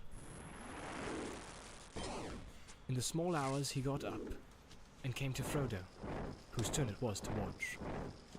Why are you waking? Asked Frodo. It is not your watch. I do not know, answered Aragorn, but a shadow and a threat has been growing in my sleep. It would be well to draw your sword. Why? Said Frodo. Our enemies at hand. Let us see what sting may show, answered Aragorn. Frodo then drew the elf blade from his sheath. To his dismay, the edges gleamed dimly in the night. Orcs, he said. Not very near, and yet too near, it seems. I feared as much, said Aragorn, but maybe they are not on this side of the river. The light of Sting is faint, and it may point to no more than spies of Mordor roaming on the slopes of Amon Hlor. I have never heard before of orcs upon Amon Hen. Yet who knows what may happen in these evil days, now that Minas Tirith no longer holds secure the passages of Anduin. We must go warily tomorrow. The day came like fire and smoke. Thought that was Low an in the aerial east, there attack. were black bars of cloud like the fumes of great burning. The rising sun lit them from beneath with flames of murky red, but soon it climbed above them into a clear sky. The summit of Tol Brandir was tipped with gold. Frodo looked out eastward and gazed at the tall island. Its sides sprang sheer out of the running water. High above the tall cliffs were steep slopes upon which trees climbed, mounting one head above another. And above them again were grey faces of inaccessible rock, crowned by a great spire of stone. Many birds were circling about it, but no sign of other living things could be seen. When they had eaten, Aragorn called the company together. The day has come at last, he said. The day of choice, which we have long delayed. What shall now become of our company that has travelled so far in fellowship? Shall we turn west with Boromir and go to the wars of Gondor? Or turn east to the fear and shadow? Or shall we break our fellowship and go this way and that, as each may choose? Whatever we do must be done soon. We cannot long halt here. The enemy is on the eastern shore, we know, but I fear that the orcs may already be on this side of the water. There was a long silence in which no one spoke or moved. Well, Frodo, said Aragorn at last, I fear that the burden is laid upon you. You are the bearer appointed by the council. Your own way you alone can choose. In this matter I cannot advise you. I am not Gandalf. I hit him. I hit him for a 7 and he had 7 HP. Motherfucker's got 1 HP now. If indeed he had any. Make the math. Most likely it seems that if he were here now, the choice would still wait upon you. Such is your fate. Frodo did not answer at once. Then he spoke slowly. I know that haste is needed, yet I cannot choose. The burden is heavy. Give me an hour longer, and I will speak. Let me be alone. Aragorn looked at him with kindly pity. Very well, Frodo, son of Drogo, he said. You shall have an hour, and you shall be alone. We will stay here for a while, but do not stray far or out of call. Frodo sat for a moment with his head bowed. Sam, who had been watching his master with great concern, shook his head and muttered. Plain as a pikestaff it is. But it's no good Sam Gamgee putting in his smoke just now. Presently Frodo got up and walked away, and Sam saw that while the others restrained themselves and did not stare at him, the eyes of Boromir followed Frodo intently, until he passed out of sight in the trees at the foot of Amon Hen. Wandering aimlessly at first in the wood, Frodo found that his feet were leading him up towards the slopes of the hill. He came to a path, the dwindling ruins of a road long ago. In steep places, stairs of stone had been hewn, but now they were cracked and worn, and split by the roots of trees. Until he came to a grassy place. Rowan trees grew about it, and in the midst was a wide flat stone. The little upland lawn was open upon the east and was filled now with the early sunlight. Frodo halted and looked over the river. Far below him Tol Brandir and the birds wheeling in the great gulf of air between him and the untrodden isle. The voice of Rauros was a mighty roaring mingled with a deep throbbing boom. He sat down upon the stone and cupped his chin in his hands, staring eastward but seeing little with his eyes. All that had happened since Bilbo left the Shire was passing through his mind, and he recalled and pondered everything that he could remember of Gandalf's words. Time went on, and still he was no nearer to a choice. Suddenly he awoke from his thoughts. A strange feeling came to him that something was behind him, that unfriendly eyes were upon him. He sprang up and turned, but all that he saw to his surprise was Boromir, and his face was smiling and kind. I was afraid for you, Frodo, he said, coming forward. If Aragorn is right, then orcs are near, then none of us should wander alone, and you least of all. So much depends on you. And my heart is too heavy.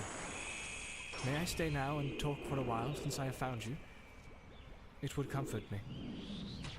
Where there are so many, all speech becomes a debate without end. But two together may perhaps find wisdom. You are kind, answered Frodo. But I do not think that any speech will help me. For I know what I should do. But I am afraid of doing it, Boromir. Afraid. Boromir stood silent. Rauros roared endlessly on. The wind murmured in the branches of the trees. Frodo shivered. Suddenly Boromir came and sat behind him. Are you sure that you do not suffer needlessly? He said. I wish to help you. You need counsel in your hard choice. Will you not take mine? I think I know already what counsel you would give, Boromir, said Frodo. And it would seem like wisdom but for the warning in my heart. Warning? Warning against what? Said Boromir sharply. Against delay. Against the way that seems easier. Against refusal of the burden that is still laid on me. Against... well, if it must be said, against trust in the strength and truth of men. Yet that strength has long protected you far away in your little country, though you knew it not.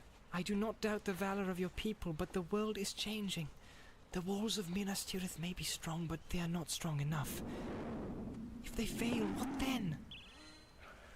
We shall fall in battle valiantly. Yet there is still hope that they will not fail. No hope while the ring lasts, said Frodo. Ah, the ring, said Boromir, his eyes lighting. The ring! Is it not a strange fate that we should suffer so much fear and doubt for so small a thing? So small a thing, and I have seen it only in an instant in the House of Elrond. Could I not have a sight of it again? Frodo looked up. His heart went suddenly cold. He caught the strange gleam in Boromir's eyes, yet his face was still kind and friendly. It is best that it should lie hidden, he answered. As you wish. I cannot, said Boromir. Yet may I not even speak of it, for you seem ever to think only of its power in the hands of the enemy, of its evil uses, not of its good. The world is changing, you say. Minas Tirith will fall if the ring lasts. But why? Certainly if the ring were with the enemy, but why if it were with us? We are not at the council, answered Frodo, because we cannot use it, and what is done with it tends to evil. Boromir got up and walked about impatiently. So you go on, he cried. Gandalf, Elrond, all these folk have taught you to say so. For themselves they may be right. These elves and half-elves and wizards, they would come to grief perhaps. I fucked up so large right there. Yet often I doubt if they are wise and not merely timid, but each to his own kind. True-hearted men, they will not be corrupted. We of Minas Tirith have been staunch through long years of trial. We do not desire the power of wizard lords, only the strength to defend ourselves. Strength in a just cause. And behold, in our need, chance brings to light the Ring of Power. It is a gift, I say. A gift to the foes of Mordor. It is mad not to use it. To use the power of the enemy against him. The fearless, the ruthless. These alone will achieve victory. Woo! What could not a warrior do in this hour? This was such a good run. Did such a scuffed run. Holy shit. What could Aragorn do? Or if he refuses, why not Boromir?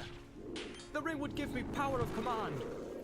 Oh, how I would drive the hosts of Mordor, and all the men would flock to my banner.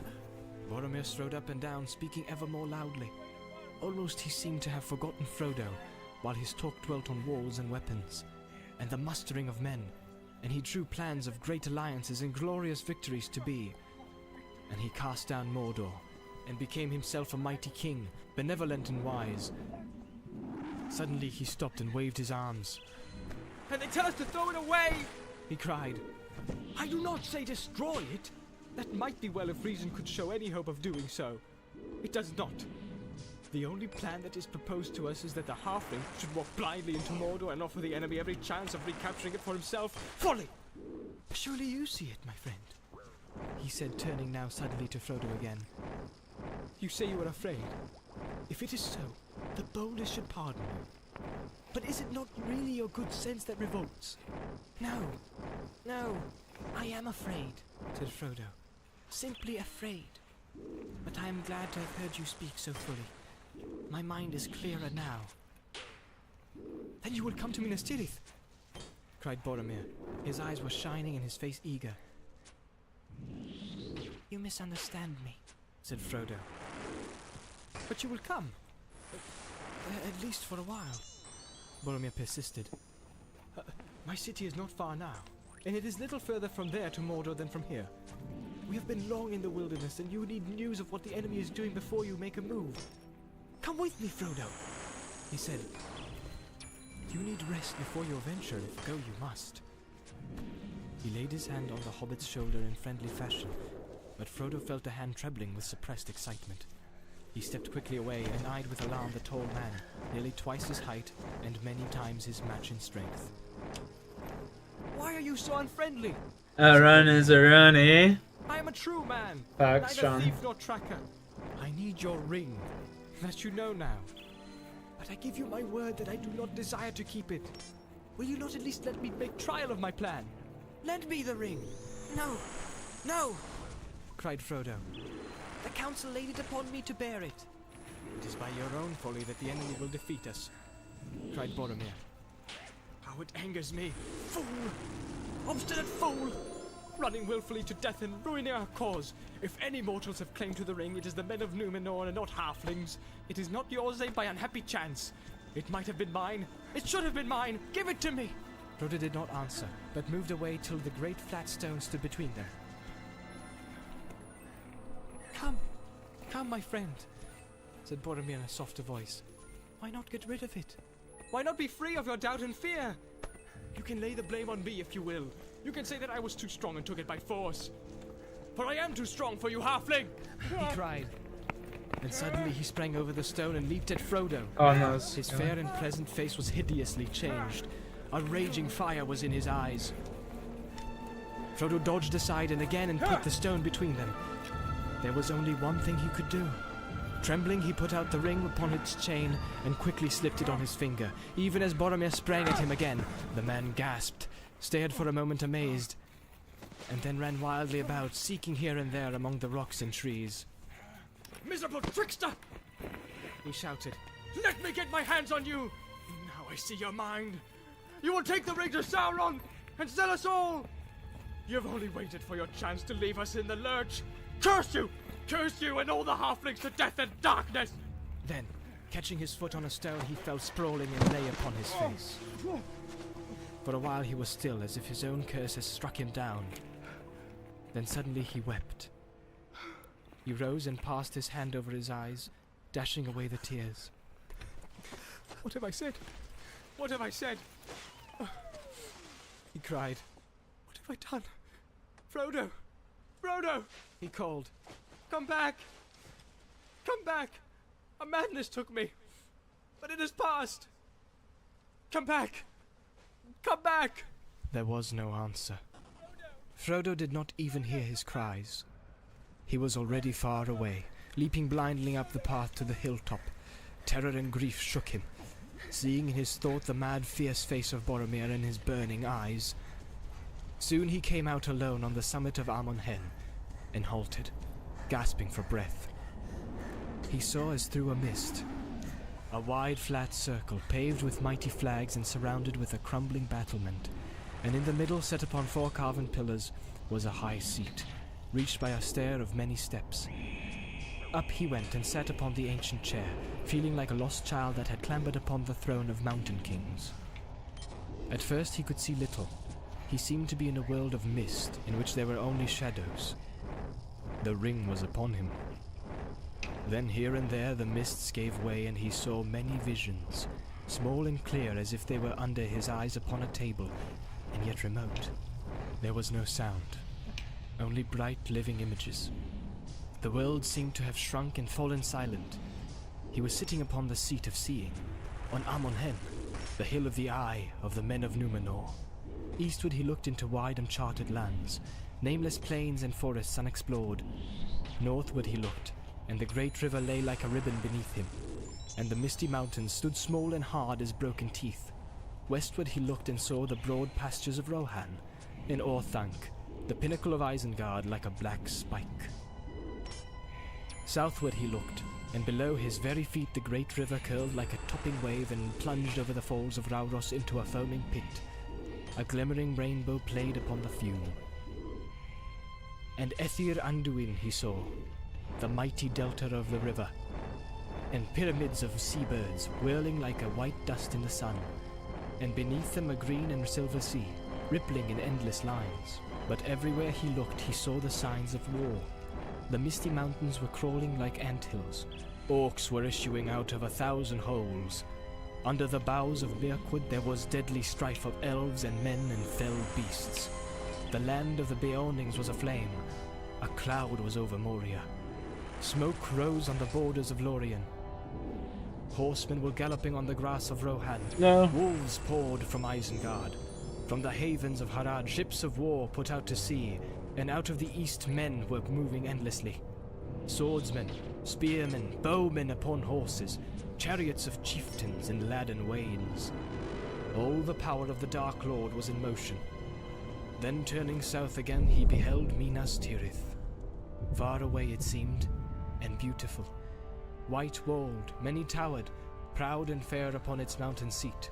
Its battlements glittered with steel, and its turrets were bright with many banners. Hope leaped in his heart, but against Minas Tirith was set another fortress, greater and more strong. Thither, eastward, unwilling his eye was drawn. It passed the ruined bridges of Osgiliath, the grinning gates of Minas Morgul, and the haunted mountains, and it looked upon Gorgoroth, the valley of terror in the land of Mordor. Darkness lay there under the sun. Fire glowed amid the smoke. Mount Doom was burning, and a great reek rising. Then at last his gaze was held. Wall upon wall, battlement upon battlement, black, immeasurably strong, mountain of iron, gate of steel, tower of adamant. He saw it. Barad-dûr, fortress of Sauron. All hope left him. And suddenly he felt the eye. There was an eye in the dark tower that did not sleep. He knew that it had become aware of his gaze. A fierce, eager will was there. It leaped towards him, almost like a finger he felt it, searching for him. Very soon it would nail him down, know just exactly where he was. Ananhlor it touched. It glanced upon Tolbrandir. He threw himself from the seat, crouching, covering his head with his grey hood. He heard himself crying out. Never! Never! Or was it? Verily! Verily I come to you! He could not tell. Then, as a flash from some other point of power, there came to his mind another thought. Take it off! Take it off! Take it off! Take off the ring! The two powers strove in him. For a moment, perfectly balanced between their piercing points, he writhed, tormented. Suddenly he was aware of himself again. Frodo, neither the voice nor the eye, free to choose, and with one remaining instant in which to do so, he took the ring off his finger. He was kneeling in clear sunlight before the high seat. A black shadow seemed to pass like an arm above him. It missed Amon Hen, and groped out west, and faded. Then all the sky was clean and blue, and birds sang in every tree. Frodo rose to his feet. A great weariness was on him, but his will was firm, and his heart lighter. He spoke aloud to himself.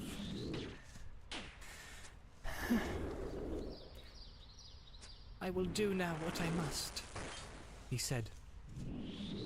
This at least is plain. The evil of the ring is already at work, even in the company, and the ring must leave them before it does more harm. I will go alone. Some I cannot trust, and those I can trust are too dear to me. Poor old Sam, and Mary, and Pippin, Strider too. His heart yearns for Minas Tirith, and he will be needed there. Now Boromir has fallen into evil. I will go alone. At once. He went quickly down the path and came back to the lawn where Boromir had found him. Then he halted, listening. He thought he could hear cries and calls from the woods near the shore below. They'll be hunting for me, he said. I wonder how long I have been away. Hours, I should think. He hesitated. What can I do? He muttered. I must go now or I shall never go. I shan't get a chance again. I hate leaving them like this without an explanation. But surely they will understand. Sam will. And what else can I do? Slowly he drew out the ring and put it on once more. He vanished and passed down the hill, less than a rustle of the wind.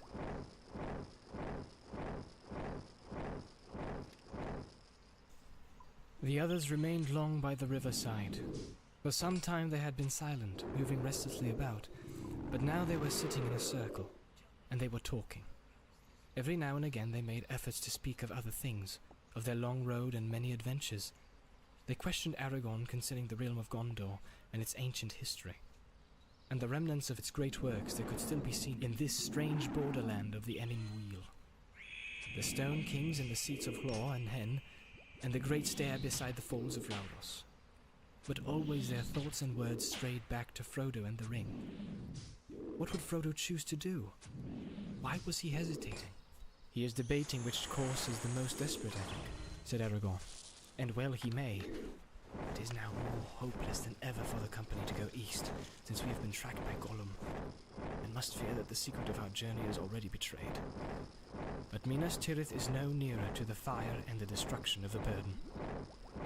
We may remain there for a while and make a brave stand, but the Lord Denethor and all his men cannot hope to do what even Elrond said was beyond his power.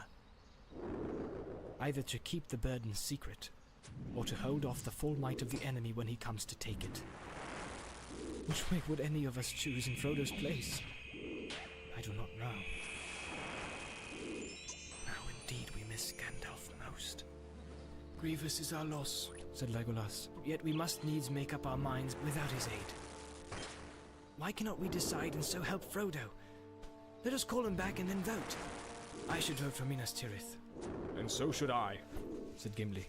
We, of course, were only sent to help the bearer along the road, and go no further than we wished. And none of us is under any oath or command to seek Mount Doom. Hard was my parting from Lothlorien, yet I have come so far, and I say this. Now we have reached the last choice. It is clear to me that I cannot leave Frodo. I would choose Minas Tirith, but if he does not, then I follow him. And I too will go with him, said Legolas. It would be faithless now to say farewell. It would indeed be a betrayal if we all left him, said Aragorn. But if he goes east, then all need not go with him, nor do I think that all should. That venture is desperate. As much so for 8 as for 3 or 2, or 1 alone. If you would let me choose, then I should appoint 3 companions. Sam, who would not bear it otherwise, and Gimli and myself. Boromir will return to his own city, where his father and his people need him. And with him the others should go, or at least Meriadoc and Peregrine if Legolas is not willing to leave us. That won't do at all, cried Merry. We can't leave Frodo. Pippin and I always intended to go wherever he went, and we still do. But we did not realize what that would mean. It seemed different so far away in the Shire or in Riverdale. It would be bad and cruel to let Frodo go to Mordor. Why can't we stop him? We must stop him, said Pippin, and that is what he's worrying about, I'm sure. He knows we shan't agree to his going east. He doesn't like to ask anyone to go with him. Imagine it, going off to Mordor, alone. Pippin shuddered. But the dear silly old hobbit, he ought to know that he hasn't got to ask. We ought to know that if we can't stop him, we shan't leave him. Begging your pardon, said Sam. I don't think you understand my master at all. He isn't hesitating about which way to go. Of course not. What's the good of Minas Tirith anyway? To him. Begging your pardon, Master Boromir. He added and turned. It was then that they discovered that Boromir, who at first had been sitting silent on the outside of the circle, was no longer there. Now where's he got to? Cried Sam, looking worried. He's been a bit queer lately to my mind. But anyway, he's not in this business. He's off to his home, as he always said. And no blame to him. But Mr. Frodo, he knows he's got to find the cracks of doom, if he can. But he's afraid. Now it's come to the point he's just plain terrified. That's what his trouble is. Of course, he's had a bit of schooling, so to speak. We all have, since we left home. Or he'd be so terrified they'd just fling the ring in the river and bolt. But he's still too frightened to start. And he isn't worried about us either, whether we'll be going with him or no. He knows we mean to. That's another thing that's bothering him. If he screws himself up to go, he'll want to go alone, mark my words. We're going to have trouble when he comes back, for he'll screw himself up all right, as sure as his name's Baggins. I believe you speak more wisely than any of us, Sam, said Aragorn. And what shall we do if you prove right? Stop him! Don't let him go! Cried Pippin. I wonder, said Aragorn. He is the bearer, and the fate of the burden is on him. I do not think that it is our part to drive him one way or the other. Nor do I think that we should succeed if we tried. There are other powers at work, far stronger. Well, I wish Frodo could screw himself up and come back, and let us get it over, said Pippin. This waiting is horrible. Surely the time is up? Yes, said Aragorn. The hour is long past. The morning is wearing away. We must call for him. At that moment, Boromir reappeared. He came out from the trees and walked towards them without speaking. His face looked grim and sad. He paused as if counting those that were present, and then sat down aloof, with his eyes on the ground. Where have you been, Boromir? Asked Aragorn. Have you seen Frodo? Boromir hesitated for a second. Yes, and no, he answered slowly. Yes, I found him some way up the hill and I spoke to him. I urged him to come to Minas Tirith and not go east. I grew angry, and he left me. He vanished. I have never seen such a thing happen before, though I have heard of it in tales. He must have put the ring on. I could not find him again. I thought he would return to you. No, I was clicking the wrong teleport. Fuck. Said Aragorn, looking hard and not too kindly at Oh, Boromir. that's ugly. Yes, he answered. I will say no more yet. This is bad, Cried Sam, jumping up. I don't know what this man has been up to. Why should Mr. Frodo put the thing on? He didn't ought to have, and if he has, goodness knows what may have happened. But he wouldn't keep it on, said Merry. Not when he escaped the unwelcome visitor like Bilbo used to. But where did he go? Where is he? Cried Pippin. He's been away ages now. How long is it since you saw Frodo last, Boromir? Answered Aragorn. Half an hour, maybe, he answered. Or it might be an hour. I have wandered for some time since. I do not know. I do not know. He put his head in his hands, and he sat as if bowed with grief. An hour since he vanished, shouted Sam. We must try to find him at once. Come on! Wait a moment, cried Aragorn. We must divide up into pairs and arrange. Here! Hold on! Wait! It was no good. They took no notice of him. Sam had dashed off first. Merry and Pippin had followed, and were already disappearing westward into the trees by the shore, shouting, Frodo! Frodo! In their clear, high hobbit voices. Legolas and Gimli were running. A sudden panic or madness seemed to have fallen on the company. We shall be scattered and lost, groaned Aragorn. Boromir, I do not know what part you have played in all this mischief, but help now. Go after those two young hobbits and guard them at the least, even if you cannot find Frodo. Come back to this spot if you find him, or any traces of him. I shall return soon. Aragorn sprang swiftly away and went in pursuit of Sam. Just as he reached the little lawn among the rowans, he overtook him, toiling uphill, panting and calling. Frodo! Frodo! Come with me, Sam, he said. None of us should be alone. There is mischief about, I feel it. I'm going to the top, to the seat of Amonhen, to see what may be seen. And look, it is as my heart guessed. Frodo went this way. Got you. Follow me, and keep your eyes open. He sped up the path, Sam did his best, but he could not keep up with Strider the Ranger, and soon fell behind. He had not gone far before Aragorn was out of sight ahead. Sam stopped and puffed. Suddenly he clapped his hand to his head. Whoa! Whoa, Sam Gamgee, he said aloud. Your legs are too short, but use your head. Shit. Let me see now. Boromir isn't lying. That's not his way. But he hasn't told us everything. Something scared Mr. Frodo badly. He screwed himself up to the point sudden. He made up his mind at last. To go. Where to? Off East. Not without Sam. Yes. Yes, without even his Sam. Oh, that's hard. Cruel hard. Sam passed his hand over his eyes, brushing away the tears. Steady, Gamgee, he said. Think if you can. He can't fly across... Can't fly across rivers. He can't trip waterfalls. He's got no gear.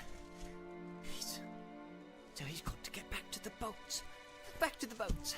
Back to the boats, Sam, like lightning! Sam turned and bolted back down the path. He fell and cut his knees. Up he got and ran on. He came to the edge of the lawn of Parth Galen by the shore, where the boats were drawn up out of the water. No one was there. There seemed to be cries in the woods behind, but he did not heed them. He stood gazing for a moment, rock still, gaping. A boat was sliding down the bank all by itself. With a shout, Sam raced across the grass. The boat slipped into the water. Coming, Mr. Frodo!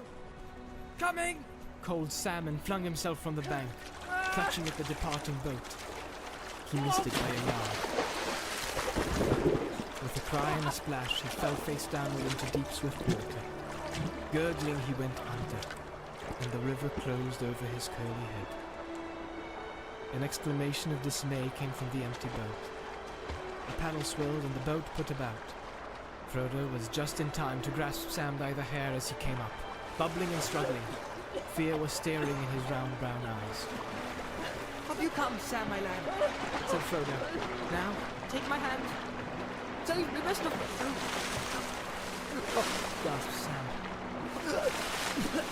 I'm drowning, Frodo. I can't see your hand. Here it is. Don't pitch, lad. I won't let you go. Tread water and don't flounder or you'll upset the boat. There now. You can hold it aside. Let me use the paddle. With a few strokes, Frodo brought the boat back to the bank, and Sam was able to scramble out, wet as a water rat. Frodo took off the ring and stepped ashore again. Of all the confounded nuisances, you are the worst, Sam, he said. Oh, Mr. Frodo, that's hard, said Sam, shivering. That's hard. Trying to go without me and all. If I hadn't guessed right, where would you be now? Safely on my way. Safely, said Sam. All alone and without me to help you? I couldn't have borne it. It'd have to be the death of me. It would be death of you to come with me, Sam, said Frodo. And I could not have borne that. Not as certain as being left behind, said Sam. But I am going to Mordor. I know that well enough, Mr. Frodo. Of course you are. And I'm coming with you. Now, Sam, said Frodo, don't hinder me. The others will be coming back any minute. If they catch me here, I shall have to argue and explain, and I shall never have the heart or the chance to get off. But I must go at once. It's the only way. Of course it is, answered Sam. I'm not alone. I'm coming too. Or neither of us isn't going. I'll knock holes in all the boats first. Frodo actually laughed. A sudden warmth and gladness touched his heart.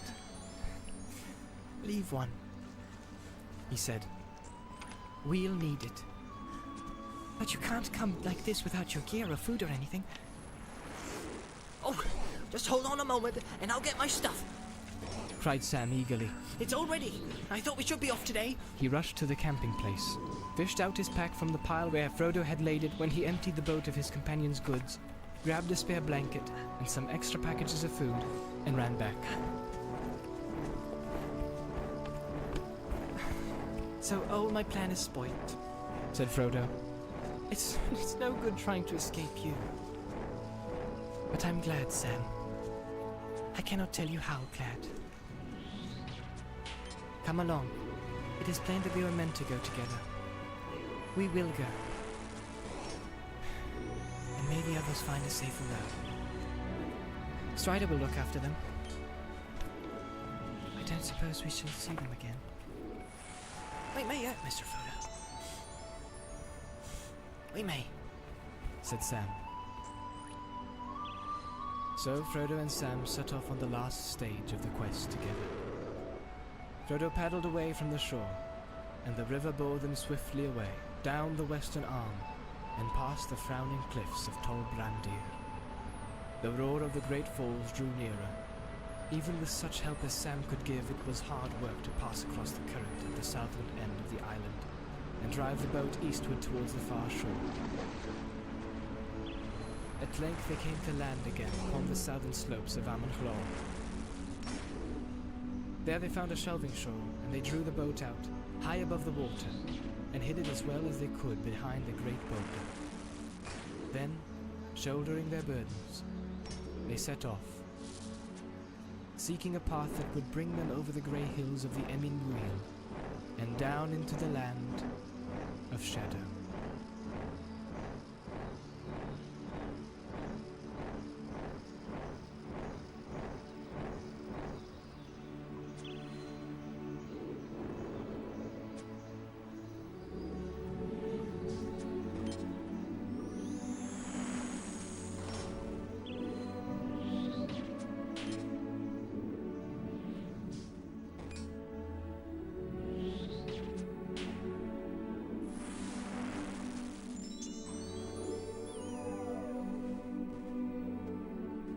Oh, him. Brother, what is that horse shit?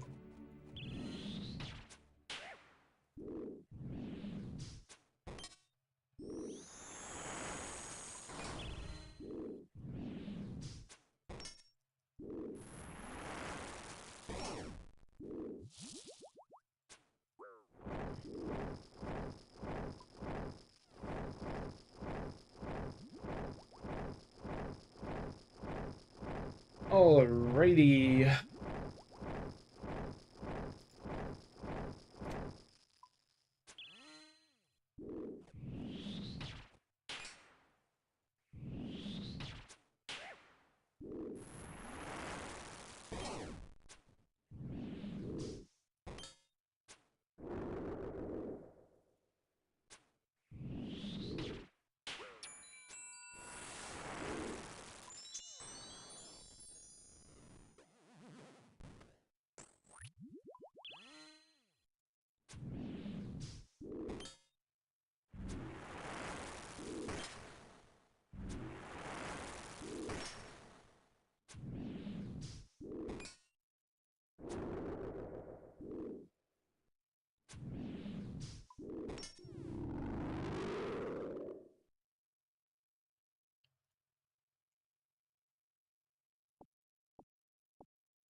Damn, I may just have to take a...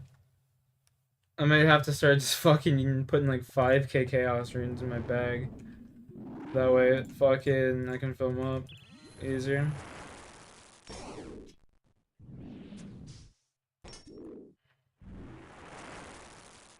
Yeah, that's what I'm gonna have to do.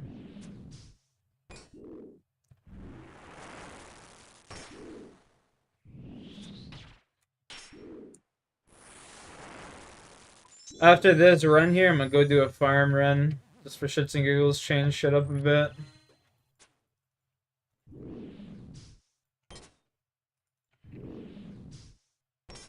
Yeah, stuff.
Come on, give me the pets.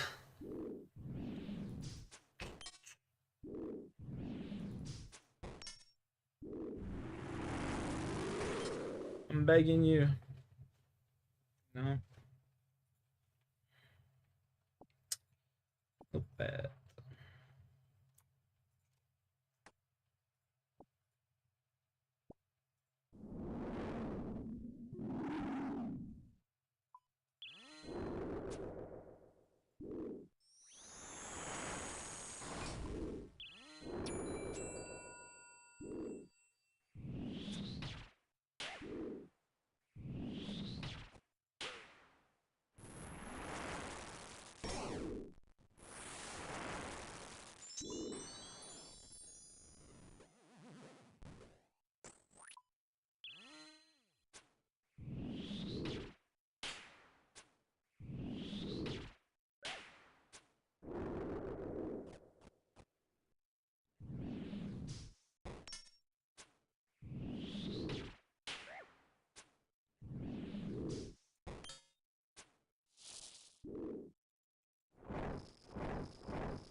I don't think I'm killing him here, boys.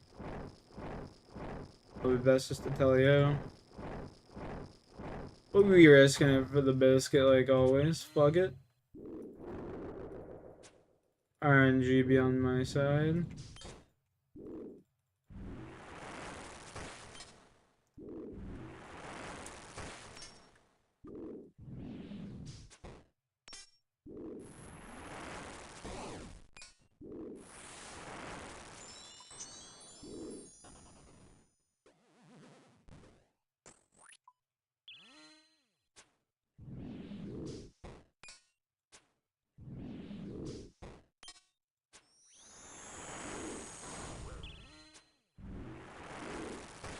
I don't know. I fucked myself.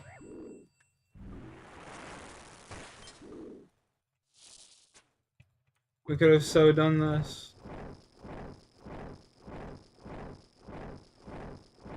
It's tragic. We could have done it if I was better. If only I was a little bit more better.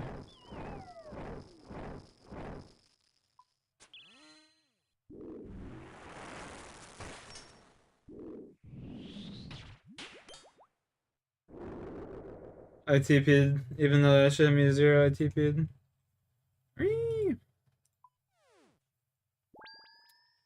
Alright, I think that's a good stream for me today. Appreciate y'all for chilling.